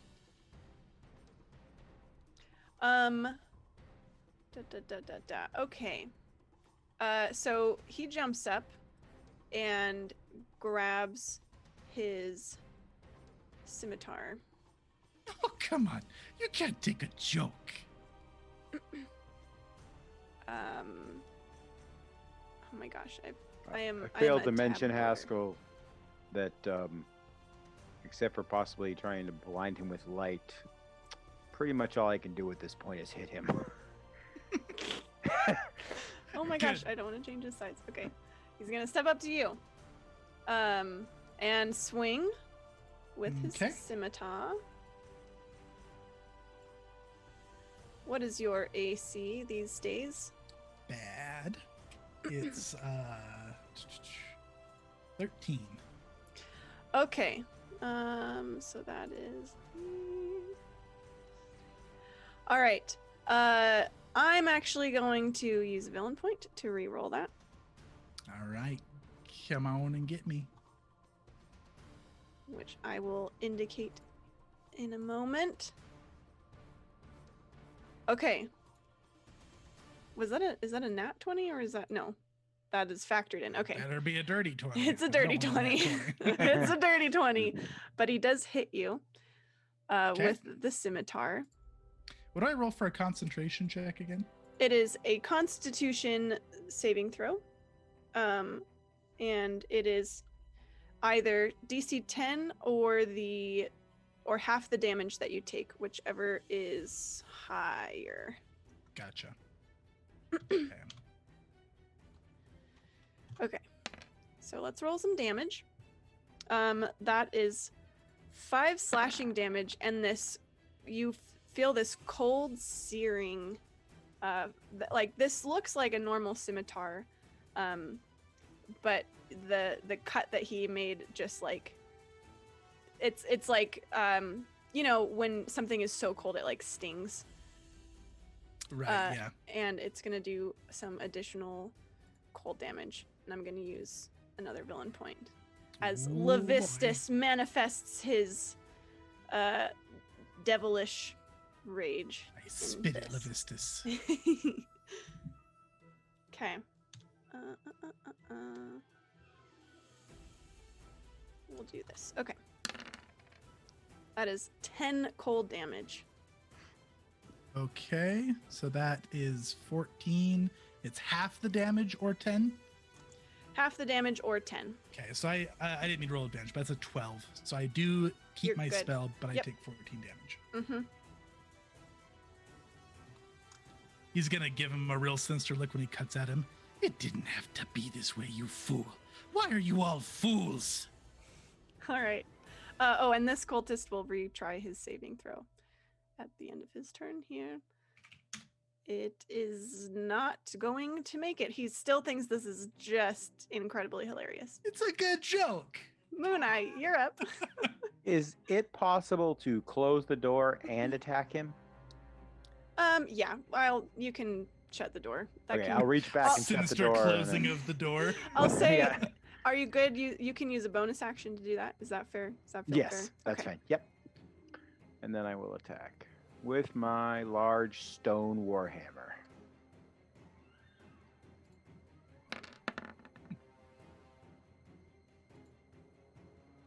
And probably not. That is a 12 to hit. Yep, that's a 12. That's what you need. You hit him. All right. 8 damage. Okay. This was some distraction, huh? Okay, Haskell, your turn. They will Hey. be out. Okay. I mean, this guy cut me first, so I'm gonna take hang out on. my. I'm sorry, Haskell. I Mhm. should check in with Quill and Stew Drinker, who are technically at bottom of initiative. Are you guys doing anything? Are you gonna kind of let things play out? Well, Quill found a little Chewinga cookie. So Oh, she's gonna did pick she? it up and she's gonna excitedly show it to Stew Drinker. Do you see this? What is it? It's like a cookie that is thin as ice and And it looks like a I- halfling. Yeah. Oh, Sometimes the Chwingas give us these as gifts. I have yet to have received one. And she's gonna. Are you full health right now? Oh, absolutely not. Okay. I'm, like pretty destroyed. Yes, then you get healed for 2d4 plus 2. Roll that. You can roll that yourself if you like. Thank you.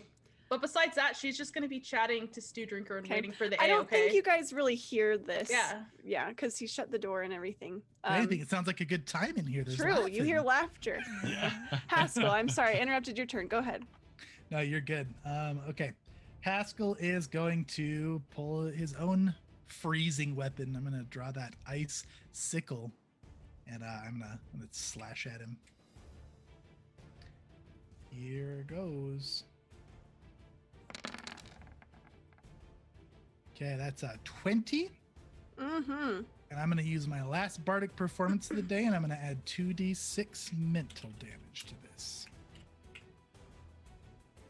So his eyes are gonna flash. That's Nice. gonna be 18 damage total. 4 Hey. cold, 4 slashing, 10 mental. Yeah, so how do you do it? Oh, so how do I do it? Mhm. Okay, so his eyes are gonna flash purple. He looks so angry that this guy is not going with his joke. So he's gonna draw his own icicle. He's gonna just like stab it into his thigh, and his eyes are gonna glow purple. And he's gonna jump up and muffle the guys. He does that kind of scream that always happens when he does this. Okay. He's just gonna say one more time. It didn't have to be this way. As you whisper in this guy's ear, his body right before your eyes just starts freezing. You like this permafrost just starts covering his skin, and he's just like frozen in this, screaming position. Wonderful. Are you going to move? Yeah, I'm gonna look at. Am I? No, I'm gonna stay here. I'm a bit hurt. I'm gonna patch myself up. He won't keep thinking this is funny forever. And I'll point at the laughing guy, and that'll be my turn.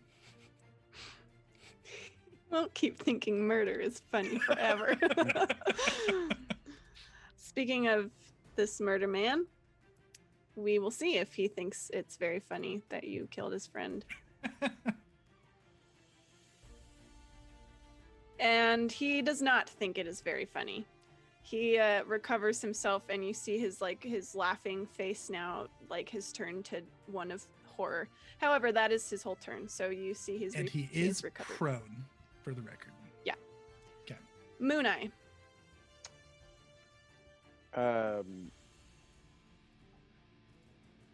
So I can make it to him in an action. I guess if he stopped laughing, there's nothing else I can do. I'm just gonna Charge across and drop the hammer on top of him while he lays in bed. Oh my gosh. Okay. I don't. Go ahead. We didn't think this plan through very well. No. This. Yeah. You have advantage because he's prone on the bed. The two sleeping guys also know what we look like.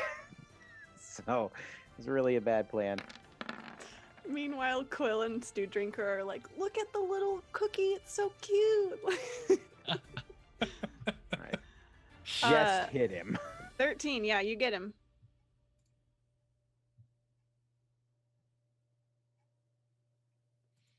And bludgeoning. Or Nice 10. hit. Oh, sorry. I just was blanking on the damage. Okay.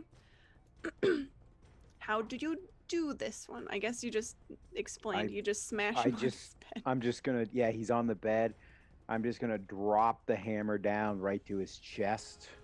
Oof. So let's try and hopefully have no real bone breakage and blood going everywhere. And Mm-hmm. and now we got to figure out what we're gonna do with the two sleeping ones because they're only sleeping for about 30 more seconds.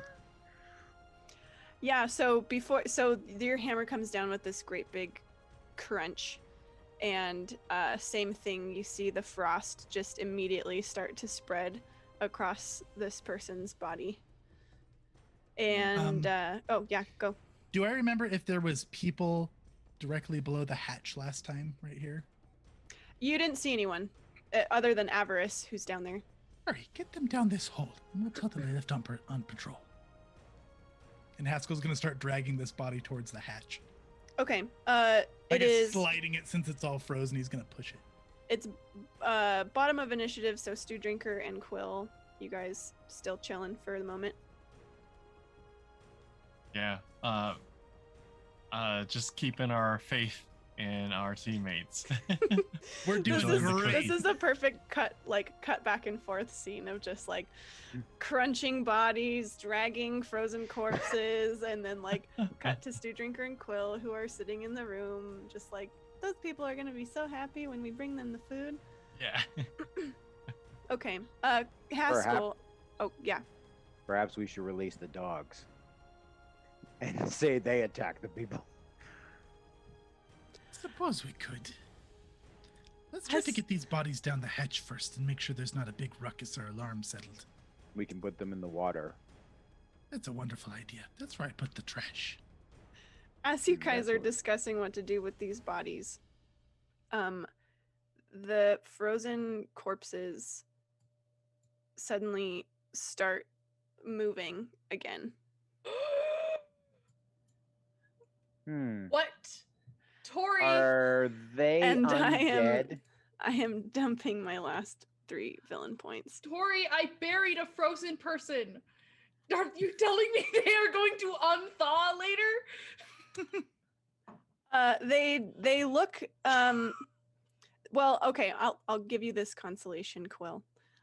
Or probably M. Quill doesn't care right now. M. Haskell and Moon Eye, you guys, their faces are just like lifeless. Like they aren't really seeing you. They look dead. Lifeless like undead or lifeless like the people who had the spores in them?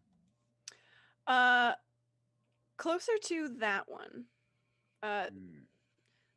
And they are like, they're moving really like stiffly, and like you hear the frost like kind of crunching as they make these motions. But they are both going to stand up and just like kind of swat at you.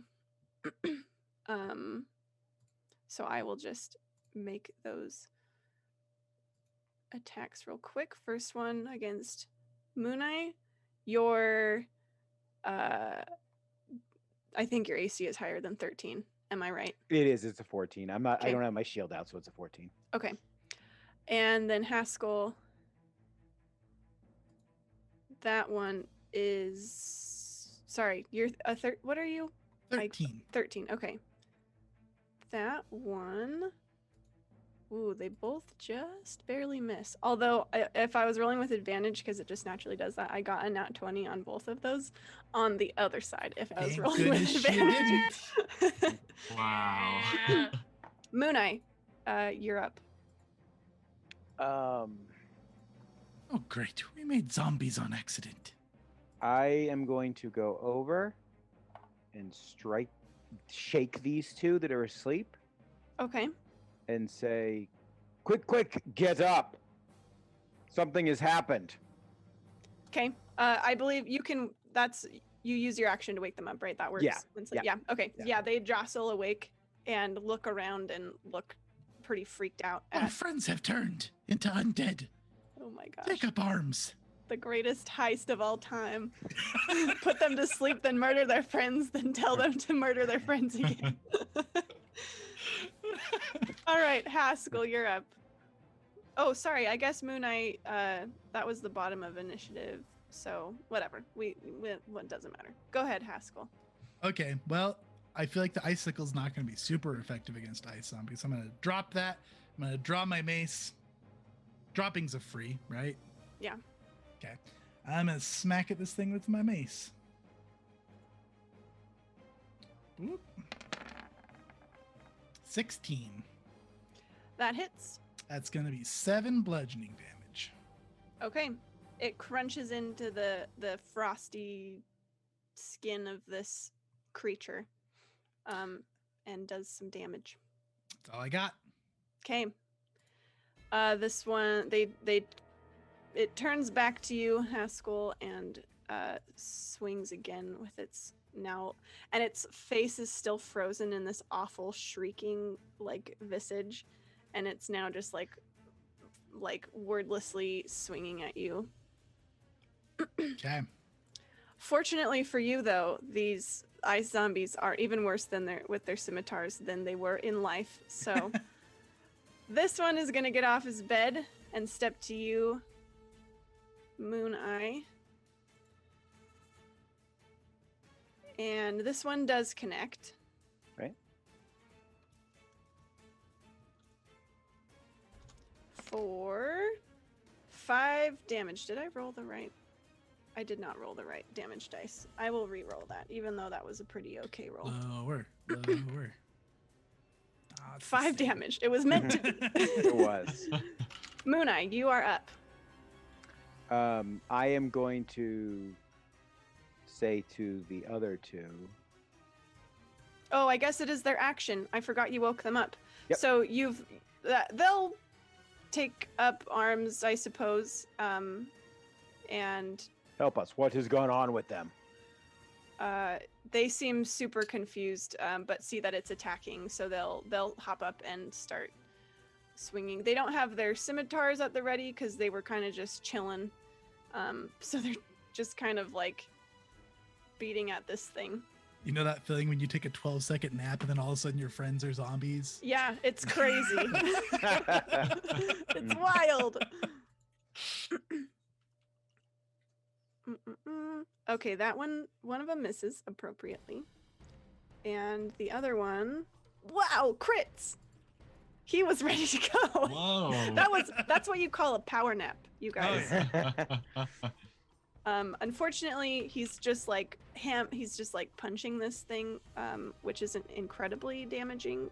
So, it's not a huge crit, but Hey, he does. crit's a crit. Crit's a crit. Good for you, nameless knight. Quill and Stew Drinker, let's cut back to you guys. What's your little cutaway scene for us? She's asking what your mom's name is and what she's like. Well, they would always call her Great Dancer. And she would always show the rest of the tribe just these incredible different feats of interpretive dance. I wish I were that coordinated. That sounds so lovely. Do you dance? I have not had the opportunity. Perhaps someday. Good to me. With this intense music in the background. I know, right? And Haskell, you are up again. Okay, we're just gonna keep smacking him till he shatters, I guess. Mm-hmm. Should I? Yeah, Haskell's feeling aggro. Moon Eye will hopefully get him if he goes down. Okay. Nope, had to end eventually. That's a 6. Yeah, that's not gonna do it. You hit a bit of this frozen corpse's armor. All right, that's my turn. And I now have good cultists and bad cultists, but they're all acting on the same initiative. So we'll do Haskell's cultist first. He's gonna hit you Okay. for 2 damage. That's what I like to see. And we'll go other evil cultist. He's gonna swing at Moon Eye. And he will hit you, Moon Eye, Okay. for 3 damage. We're really bringing out the heavy hitters tonight, guys. And then these poor cultists are gonna continue trying to strike at their former friend, who's now a frozen, crazed zombie. One of them lands a successful hit, and so does the other one. Look at them. And now, Moon Eye, it is your turn. I will try and follow suit and also get a successful hit on this thing with my hammer. See how they take an impact of stone. Well, never mind. We're tuckered out. We killed him the first time, all You right? did. That's right. You did. It's time for someone else to help out around here. The ice deflects stone well. Yeah, so it blocks you with its scimitar, and Haskell, it's up to you again. Gotta work this time. Can't fail twice. 20. Dirty 20, do it. Do the 5 thing. bludgeoning damage. How'd you do it this time? Yeah, so he just, I imagine, just crunched it in the chest the first time, and then this time with its frosty mouth, he's just gonna do a little hop up so he can reach it. He's just gonna smack it in the head. Okay, the jaw kind of shatters off as you hit it, and the figure collapses to the ground. Still like frozen solid, but now no motion or anything in its limbs. And then I would like to put on a little performance of, why did you have to turn, friend? Why did this have to happen to you? Okay. This last ice zombie is gonna try one more time for Moon Eye. He will hit you. How's your health looking there, Moon Eye? Yeah, 3 let me tell you, damage. I have 21 out of 32. Ah, you're good. Fine. 'Tis but a flesh wound. That's it. And then these guys will go. I'll just roll the one for each of them. Okay, they both hit. These guys are champs. They are. Little do we know they actually train about how to fight these things because it happens regularly for these cultists. Moon Eye, you're up. Before I take my action, as evidenced by how well it's gone here in the tower, we clearly had no real plan. Mm. And Mhm. I thought you guys were going to follow us. Is there a time at which you're coming? Like, do we have a plan in that regard? Are we giving you a signal or? Quill thought that you guys were gonna like come in, like lead everyone out. So she's waiting for the leading out moment so that they can sneak in. Ah. And so okay. Does she's not just happen. like, Hey. she's N- just Another chilling. lack of communication. Well, we've got a Plan. good way to lead people out now. All right. I'm going to strike this guy and hopefully take this ice zombie down. One can hope. A 15. That will do it. How do you do it? That's just enough damage to knock him down again. All right. I'm going to. I really don't know much about these things. I'm going to bring my hammer up and catch him in the legs and hurl him across the room. Mm-hmm. Let him smash against the. Yeah, he Wow. does indeed smash against the wall. And now you have 2 frozen corpses, 2 confused cultists, but they don't seem like they're threatening you. Mhm. And we can be out of initiative. What has happened? You fell asleep, and then suddenly the other 2 just turned. We were about to put you out of your miseries as well. We thought you were going to turn. And luckily you woke up. Magic. But from Dark magic indeed. but you came in and then all this happened. Did you do this? No, We came in and then it happened. It was like an ambush was set up. we opened the You do door. this. You two were asleep at the table. Are you necromancers? Speak truthfully. I'm gonna need someone to make a deception check for me right Not here. me. I got And this. Moon Eye, you can assist because I'm not sure you want that. Okay, that's fine. I mean, I can roll it, but it might make you roll at disadvantage. Oh my Nat goodness. 20. Nat 20. Get out of here with Plan that. went off exactly as planned. So you are convincing them that they were asleep when you came in, and then all of this happened, and you saved their lives, basically. Yeah. Mhm. I'm going to accuse them of being necromancers for a minute first. I didn't do it. I was just Feigning sleep and controlling your undead. Are you certain? no, please. I swear I didn't do it. I don't know that kind of magic. I don't know any magic. Well, if this was not dark magic, then we best be quarantining this place. Out with you. Let's go tell somebody about what's happened here. Okay. Should we bring the bodies or just do we leave them or Just leave them for now. what if Is it okay what to if lift they come them? back? We don't know if it's okay to lift them. I am I not don't- trained in I'm- such dark I'm- magic. Asking our knight friends here. Well, as far as I know, in the past when knights have died, they just freeze for like a week, and then we just kind of wait to bury them. Or perhaps that these ones should have been buried sooner. Were they dead? I don't know. I've never seen them come back like that.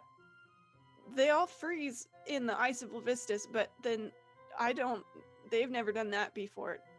I don't really want to be here anymore. I think we should leave, like you said. Yes, we don't want to catch this cold death. Out We with should us go all. speak with Kadroth. Yeah, good idea. Okay, they'll head outside. I'm gonna go with them. Okay. And I'm gonna Yeah, I will too. we can give you guys a thumbs up as we pass. Yeah, so We are going to speak to Kadroth. You announce to the courtyard. They look back at you. Yeah. You telling The telling guards. someone? Oh. Okay. You kind of see one of them pop their head over the wall, just like. All Don't worry right. about it. Just official business. Okay. Yeah, you lead them outside, and so I'll just kind of shuffle you guys over here. Whoops, not all that way over there. And Quill and Stew Drinker, we'll say you guys were standing just outside the door. You see them move through and then into the mess hall.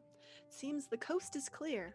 So like she was busy talking to Stew Drinker. He shared about his mother. So she's like, My mother's name was Queen Bjornhild, and when I was young, she sacrificed me to the. Oh, we can go now. Looks like it's What? clear. What? Can you get the cauldron by yourself? Yeah. And like confused stew drinker will just go grab the cauldron. I'm loaded up with blankies, and we scurry our way across the courtyard. You scurry indeed. I'm going to need both of you to make athletics checks. Oh, that's not my strength. Oh, I'm Stew okay Drinker at with it. a nat 20. 20. Wow. Woo! I got a 16. Stew Drinker Uh, carrying that pot like his cereal bowl. Yeah. For real. He's well practiced at carrying huge cauldrons and vats of stew, I imagine, from his Oh yeah. younger years. Yeah, you guys are able to get this across without spilling any blankets or stew for that matter. And you see an open door, and it does not take you long to notice the two frozen corpses in various states of dismemberment. And unguarded and ready to loot. Duty, what did your brother do?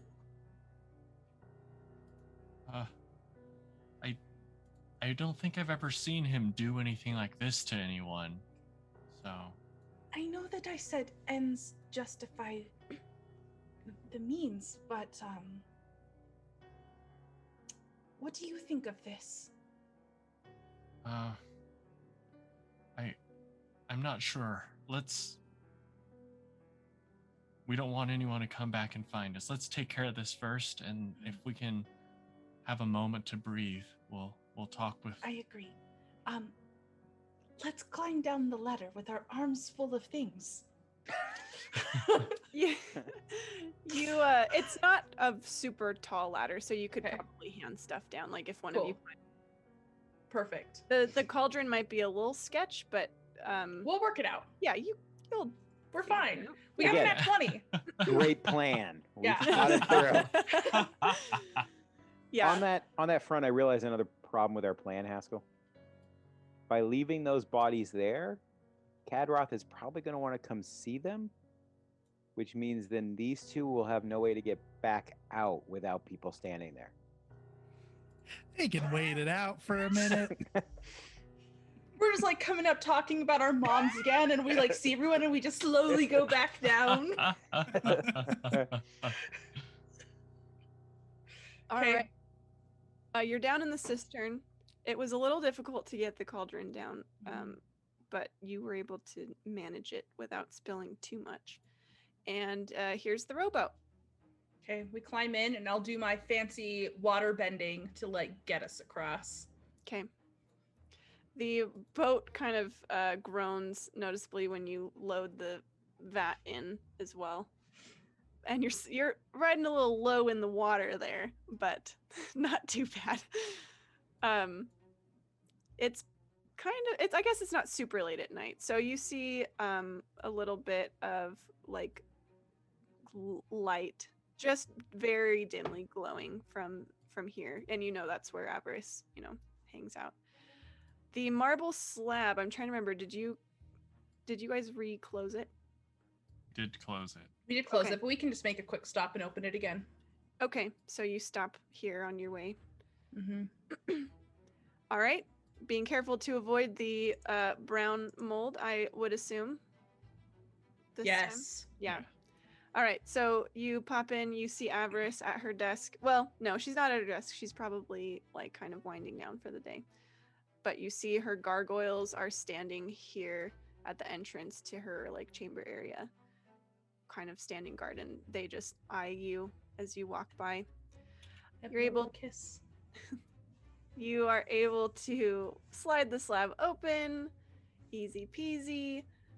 Man, you guys, your part of the plan is going super smoothly. no. I don't know why Haskell and Moon Eye had such trouble. It's because we prepped everything perfectly. And you make it. And here you are. Go. Have your moment of glory. It's Stew Drinker. I'm here to make good on my promise. Oh, thank goodness. So quickly, too. So you step in. They're all huddled around, trying to use what they have for warmth. And they, like, immediately just kind of gravitate and grab blankets and, like, are just bundling up and everything. Do you have... One of them asks, do you have any bowls or spoons or anything?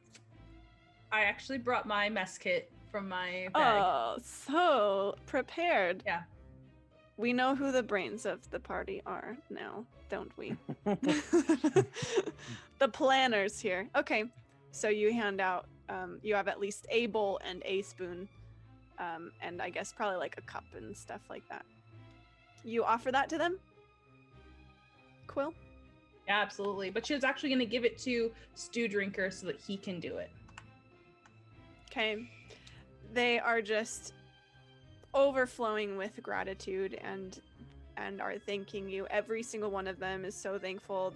They comment on how delicious the stew is and how they feel like they haven't tasted food in years, and they just don't think they could have gone on much longer like this and everything like that. And they eat for a while until eventually one of them asks you, are you gonna come back with more sometime, or are we gonna be free soon?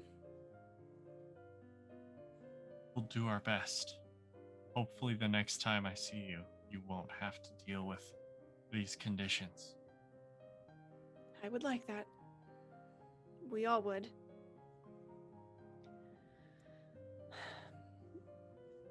Right. Well, hang Wait in a there. minute. What's your name?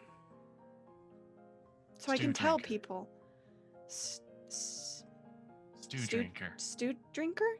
Yes. Oh, okay. And Stew that's drinker. Quill back there. They kind of peek out the doorway. Well, we will be forever grateful to Stew Drinker and Quill. You are true heroes. Oh, and also Moon Eye and Haskell. You don't see them, list but I keeps promise you they exist. Yes, they killed many people to award you with this food. Oh, I hope those filthy cultists. They deserve it. I see. Oh, you're not... I apologize. I thought you weren't... You're not like them. Of course not. But death is still death. Right. Well, thank you. I don't want you to get in trouble. It's probably best to not stick around here very long. We shall go then. Stay warm. Can I do they have like a pile of stuff that I can light on fire? Like, I imagine they've dedicated one corner of the room for fuel, for lack of a better term. They really don't have much at Okay. all. There's a corner of like refuse where they have made a toilet for themselves. Yeah, that's exactly what I was talking about. Oh, yeah. There's a corner of that. Yeah, I can light that on fire. Oh my gosh, it's gonna smell terrible. Oh, But it's gonna be warm. Trade-offs, I guess. Ian's face is like hard no. I mean, He's like, that's a they step haven't been there backward." long enough for it to dry, so That's true. I'll leave it. I don't then. think there's It's a lot of probably heat coming off frozen. of it. Okay, I love the idea. Okay. They seem very happy with their blankets, Okay. and reassured with the thought that perhaps they will not have to carry on like this much longer, with people like you now around. As we're going back, she'll tap Stew Drinker once more. What do you think? Is the deaths justified?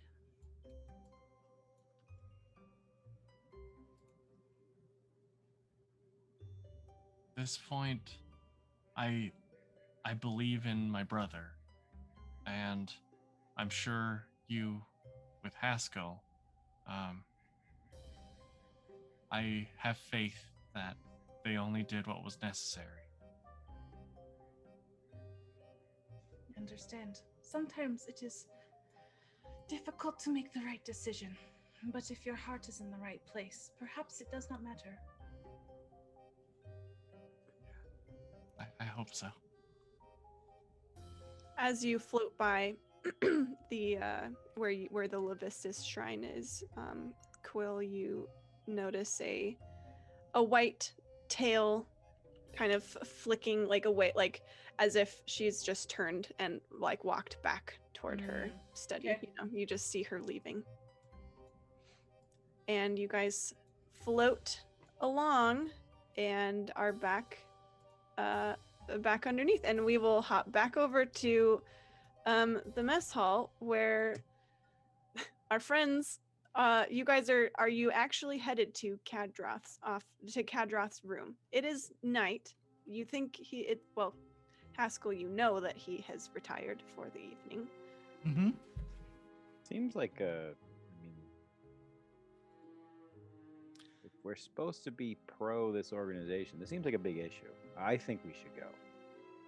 Yeah, I agree. I'm gonna cast 2 Cure Light Wounds on myself though as we're rolling up there. Okay. So you guys head over. Drag, drag, drag. Oh, hang on. I lost you on the other map. Yeah. Okay.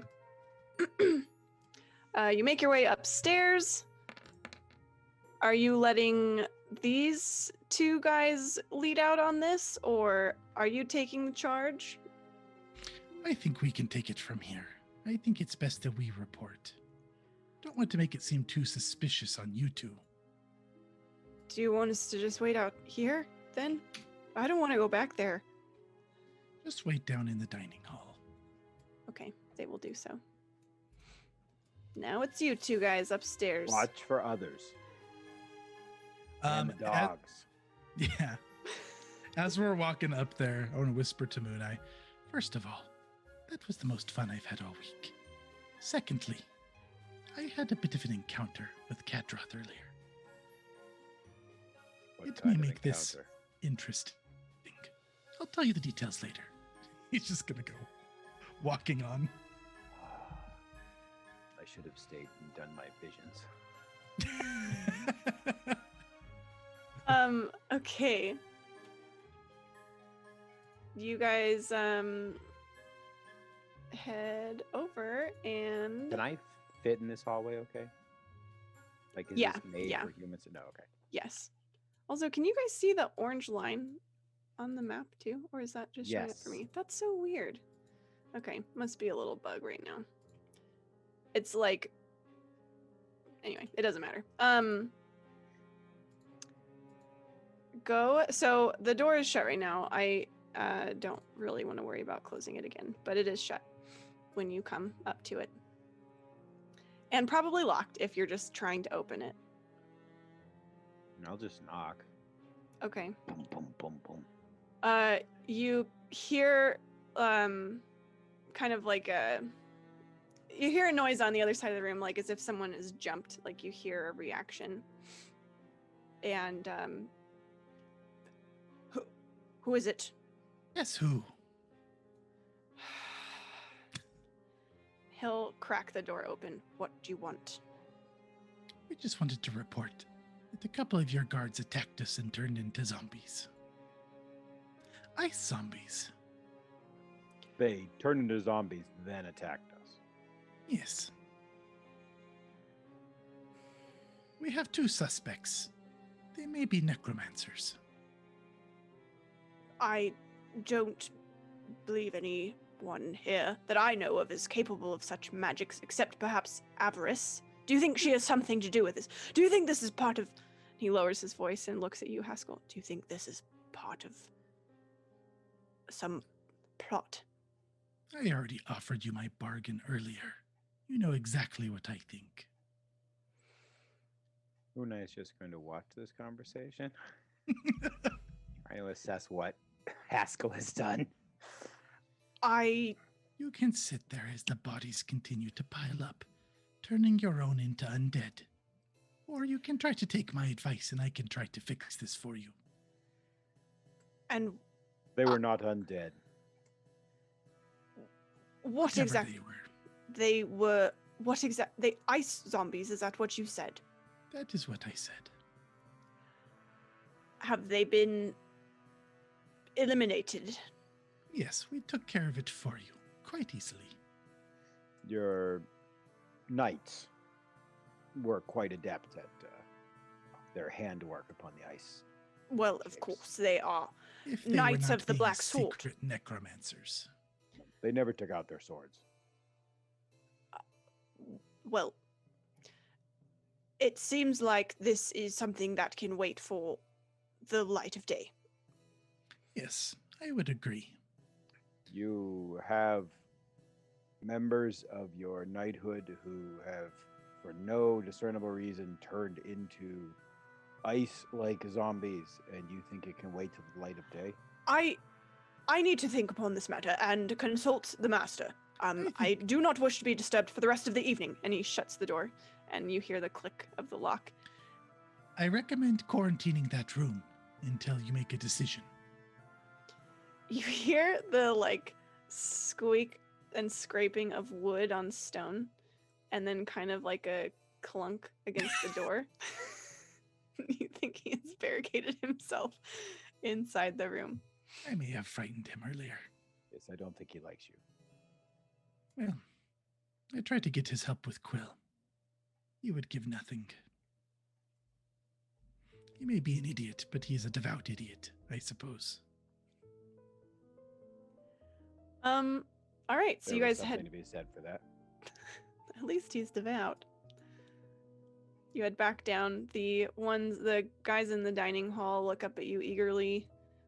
For Will be dealt reports. with in the morning. It's best to stay away from that place until then. Where are we supposed to sleep? You may sleep in my room. I'll watch the door. I'm fine outside. Unai is far more generous than I. Okay. Okay. And they kind of they walk off. But not now. Just realize you should first we need to check on. Have you ever heard of the other Moon towers?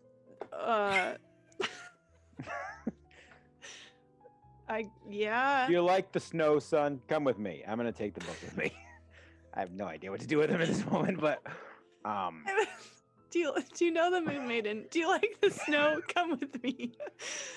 I don't think they know what they're getting into with this. Haskell's very curious to see where this goes, so he's just going to tag along and listen. Okay. you- Yeah, we'll drag you guys over here. And boop. We will hop over to our friends in the cistern. I'm assuming you guys are coming up the ladder and Yep. everything. Okay. Mhm. Do we want to loot these bodies? I would say that Stew Drinker probably doesn't even think of that with the moral dilemma that Quill has posed to him. He's Mhm. more so just kind of pouring it over in his head. If Quill does, then I don't think he'll even notice. She'll ask him actually. Studi, what Yeah. do you think? They are already dead. Should we take their items to fund our future ventures? Or at least their gold?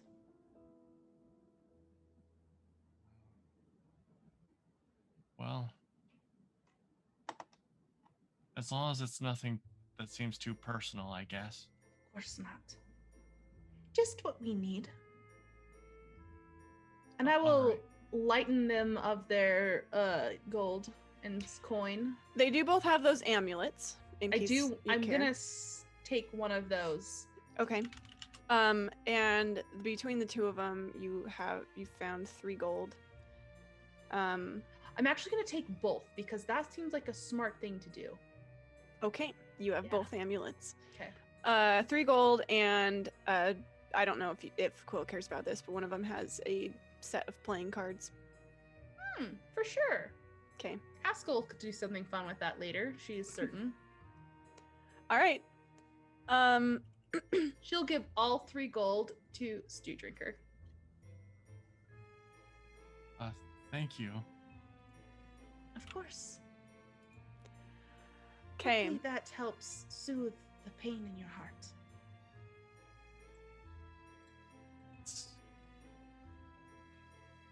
We'll see what we can do with this.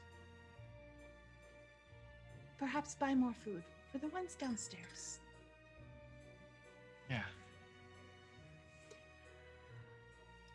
I think that you guys are more or less in the clear here. Okay. Moon Eye and Haskell, we don't have to play out this whole thing mechanically, but I do want to know what exactly you're doing with them in the courtyard. Well, either way, Stew Drinker and Quill are going to be able to get out. I just am curious to know what what is happening. have you ever lived a night in the wild? I almost died out there. That's how I is got this the same guy again?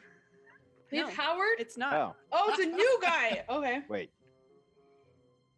You found that when you were almost going to die in the cold? Did you not? Of course we did. I just Yeah. didn't realize that's how it worked for everyone. Well, Yeah. I gave mine away, so What? Why would you do that?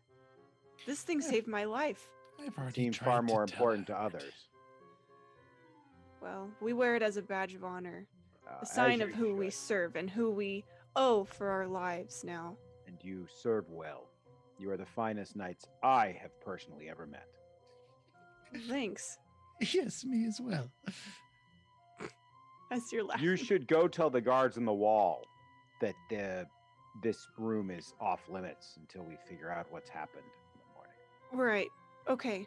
That's a good that- idea. And then you may go back to my room. Unless when you come downstairs, I tell you not to go. Yes, Moonlight is in charge of this operation now. Okay. Oh, so go I'm up a and then priest. come back. Of Levistus? No. Okay.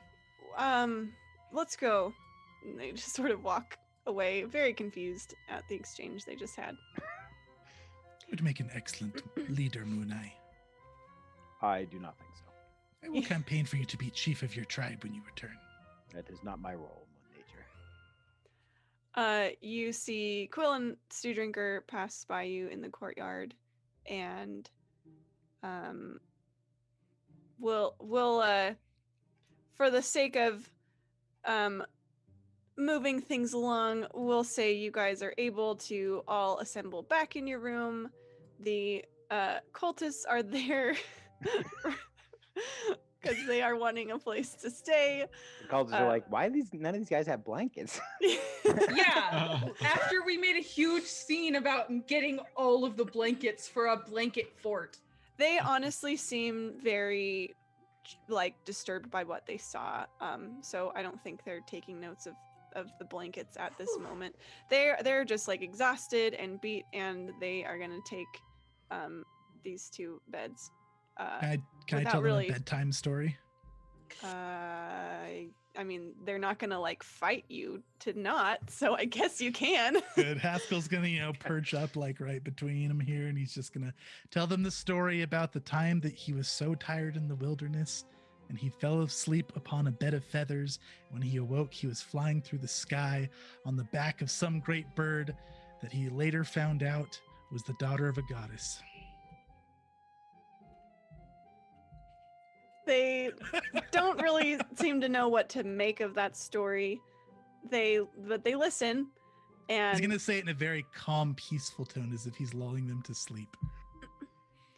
yeah, Renai nods his head. I'm going to speak with my goddess, and heads outside. He closes the door. I'm going to maybe sleep. Yeah, I'll sleep part of the night, but lean up against the door so people can't come in. okay. Quill will come out with you. I am going to use the spike and make a place to sleep. Ah, a good plan. I do not know who they are. Ah, those are two of the knights. They fought Yes. valiantly. Good. I just do not want to sleep next to them. She'll spike the ground and make a little igloo thing to be inside of. Okay. So that leaves beds for Stew Drinker and Haskell. Anything else significant happening before sleep time? Haskell will talk to them till they fall asleep. Oh, yes, one more thing. Sorry. Mhm. I don't know if significance is the right word, but I'm going to rap on Quill's little shell there. Yes. I'm sorry to bother you. No, come in. I wish to speak to you about your child. Yes. I have been thinking of a name. It seems to me that that is a creature who should not be penned. I do not intend to keep it penned. As soon as we leave this place, it will be unpenned and free to walk about. Why is it not free to walk about now? I was concerned that there might be a fight that breaks out at any moment, and if it was such, it could get hurt. So I thought the safest place it would be was here for It has been less than a day, and tomorrow we will leave with it. I do not think one day will hamper it too much. Do you Does it- disagree? No. Does it know you slaughtered its mother? Yes. But I have been nursing it for many days now. I have not seen you nurse it at all. I have fed it and walked it, and we have spoken much. It sometimes bites on my horn. Good. This is, what is the word? An anomaly. What is an anomaly? It The horn is. biting? No, it being in a cage is straying from the path. Ah, Yes. yes, it is. Hmm. But it sounds like you understand its nature. Indeed. Thank you for your concern. I care for the child and for you. I appreciate this care. I hope that it will grow to be a strong Yeti, and that it will live freely by its own choice. Your twilight inside you. I fear the sun has gone down, and perhaps the moon is struggling to rise. You are wiser than my previous companions. Are you speaking of Windbag? And, yes. Well, thank you, but I do not think that It does That not was carry a lot of weight. I Yes. understand. it was easy to see over that snow pile. Mm-hmm. Very good. Rest well. And you.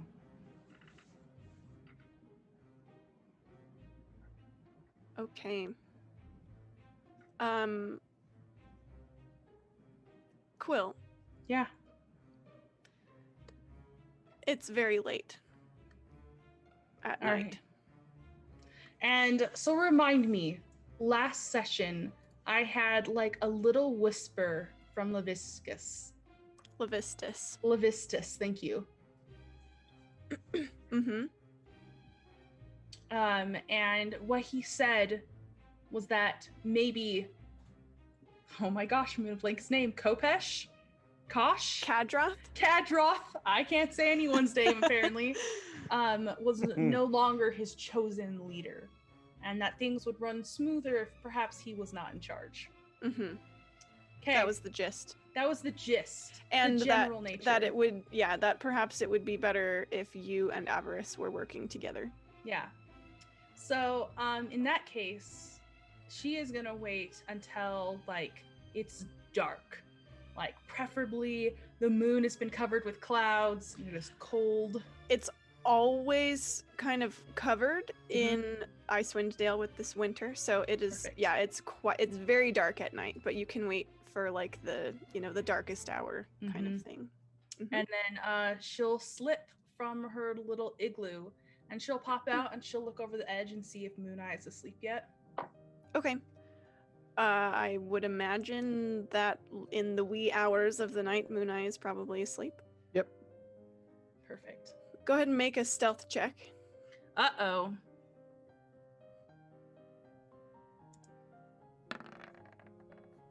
$11. Okay, you're able to slip away. Okay, without making the dogs bark or anything. So she'll slip into the mess hall, right? And I picture that she is like in like her sleepwear, right? And she's barefoot and her like toes curl away from the frozen stone floor as she walks through the halls with just singular purpose on her face. And in her hand is like the same dagger that she used to kill the last person. And so she's walking, and as she gets up the mess hall stairs, she doesn't want anyone to see her. So she will cast a second level spell, and fog will just brush out away from her and just rush down the hallway, concealing her approach as she makes her way to the leader's room. Yes. She'll close her eyes and like try and connect with this archdevil who sometimes speaks with her as she puts a hand on the door. "This is your will?" she'll ask. You don't hear anything, but you feel like this icy, just like this shot of ice in your veins. Okay. Chills will rise up across her skin, like starting at her shoulders and then rush down towards her hands, and she will test the doorknob to see if the way is open. It is locked. Okay. I don't think she has any ability to get in. So once more, she will ask if it is his will. And if it is, this door is going to need to open because she cannot do anything without him. She's going to be like, "Guide my hand. If this is your will, make it possible for me." I'm gonna say you can spend a hero point. I absolutely will spend a hero point. Yeah, to reach out to Levistus because I like this. Okay. Yes. So you like reach out with all your might, and you actually kind of feel this power come from the amulets that you are now holding again. And suddenly you feel your body just sort of like shift, and in this like fog of ice, like this freezing fog, you seep under the door and under the desk that is barricading the door, and just silently fog reforms, and you are in this pitch black room. Kadrath, you see, is like curled on his bed, the cat at his feet, and you see there's a dagger just like grasped in his hand, and he is asleep, but you can tell like he is not sleeping peacefully, Perfect. She gets like a little rush from his obvious fear. Even as he is resting, he is afraid. And she's gonna drift closer. And in like one sharp movement, she is going to grab the wrist that is holding on to the knife so he can't swing it at her, and she's going to bring the dagger like up into the same spot that she killed the last person. That she's butchered animals and stuff before, so she's it's just straight to the heart. Yeah, but she doesn't like, more like the lungs, right? Because she wants to have a moment where they make eye contact so he knows exactly who's doing this. Okay. And so like his eyes will open for a second, and she will say, "Leviscus will explain everything to you, face to face." He gasps as the dagger pierces his chest, and you feel his arm like flinch against yours that's just pressed against the mattress, and he's trying to bring it up, but you feel the strength just like leaving him, and your hand that's touching him, it grows cold, and you see just this frost spread out from his hand down, and the last bit just climbing to his face as he gasps his last breath. And because I have that wonderful blessing, the frost is also going to spread out from my dagger in like a spiderweb pattern before the rest of the frost takes over him. And she'll close her eyes at his last breath, and like her chills, her hairs on her arm are just standing straight up, and she is going to say, "Leviscus, I have done everything that you have asked of me. I have followed your will, and I pray to make a final request of you. My friends, they grow suspicious of me. Guide my tongue, guide my hands. Let them believe I am who I once was. Give me the wisdom to act the way that I should." And she'll just leave the prayer at that with no real expectation from him. And she'll open her eyes and look down at this body, and then she'll look at the cat. Is the cat doing anything? The cat is its yellow eyes are open, and it's kind of curled in like a defensive position, but is not moving.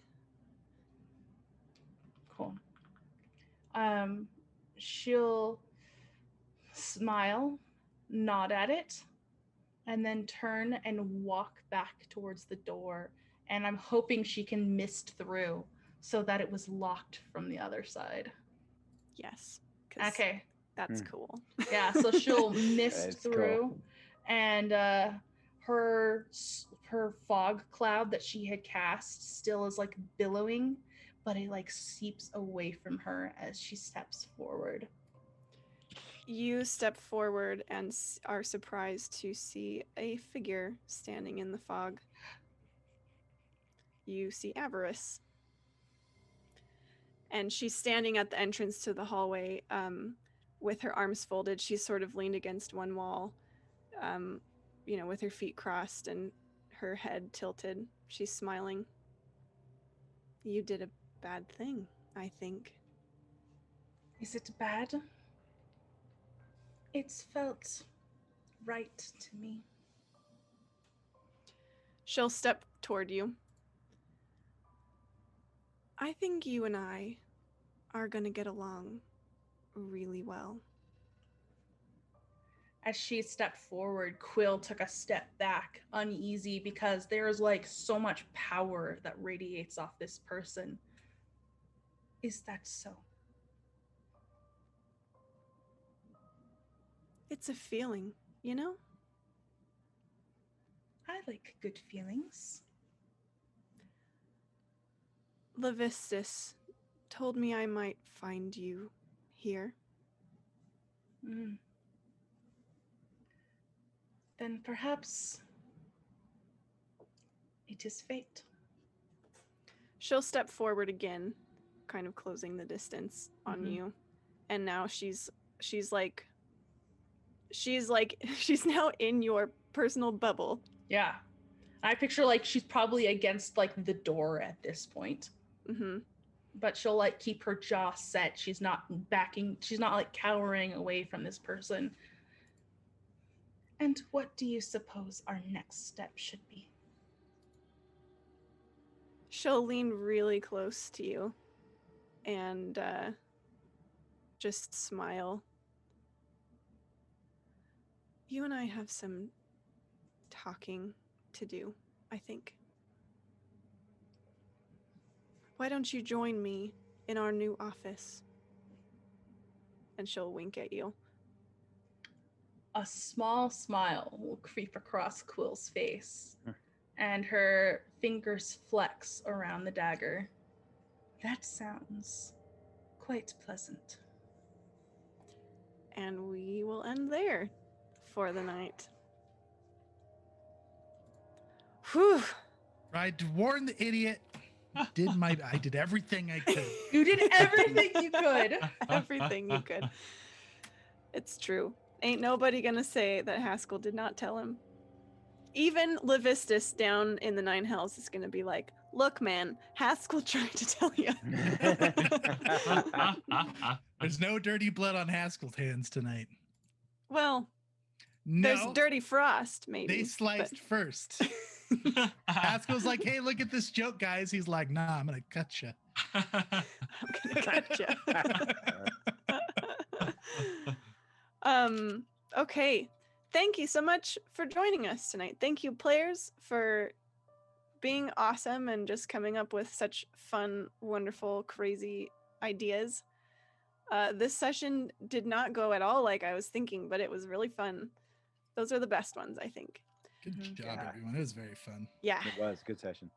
Thank you, chat, for sticking with us this evening, giving out those hero points, those villain points, all the fun blessings. I love, by the way, that the two people who were blessed with like combat blessings were the two that were not in combat tonight. That's Again, okay. Such a good plan we came up with. Such a good plan. Hey, it all went, I wouldn't say according to plan, but it worked out just fine. I think that actually is going to make an awesome thing, because now we have witnesses that people were spontaneously turning into ice zombies. And look, he's locked in his room as an ice zombie. He didn't listen. That's true. So we set up a pretty good like alibi here. Yeah. Yes. Not Haskell- intentionally, but Haskell Will doesn't played want us that all from the alibi. beginning.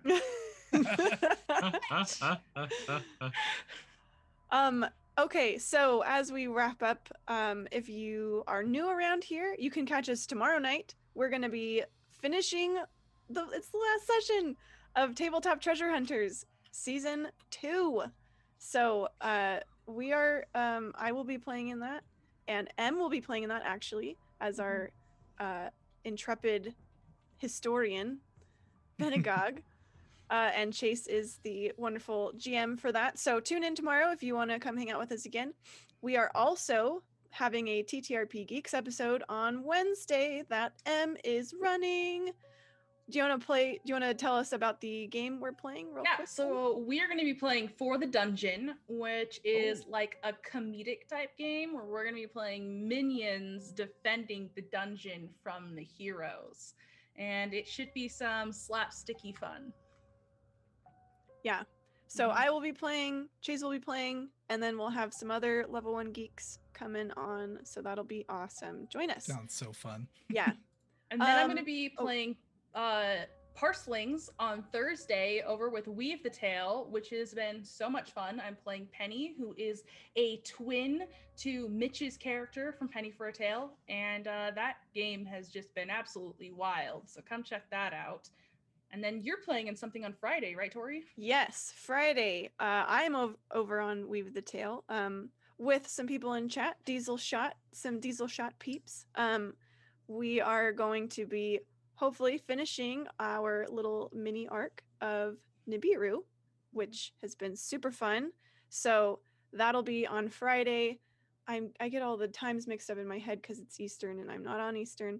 I believe it is 6:30 Eastern. On Weave the Tale. It's right in that window. So if I'm wrong, sorry, but you'll figure it out. And yeah, you can catch us there. And then of course you can, tune in right back here for more Frostgeeks next week. Anything else that we need to announce real quick, guys? I think that's all the things for Okay. now. Well then I'll wrap us up. If you'd like to support our channel, please follow or subscribe on Twitch. YouTube is where we upload all of our old episodes of these shows, so you can catch up if you're new. I saw a few new people in chat today, so head on over to our YouTube, give us a subscribe, and you can watch the old episodes of Frostgeeks and our other shows. You can also follow us on social media, Twitter, Facebook, and Instagram. You can also support us by purchasing dice and accessories from one of our affiliate partners, which are linked down below.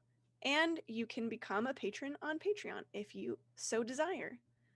After all, if you're going to help us, you might as well get some goodies out of it. So check out those things. If you are doing one or all of these things already, thank you so much. We appreciate you. We love you. We love playing with you every week. So big thanks from us. Now, go take a long rest. Make sure you double tap all ice zombies. And we'll catch you next time.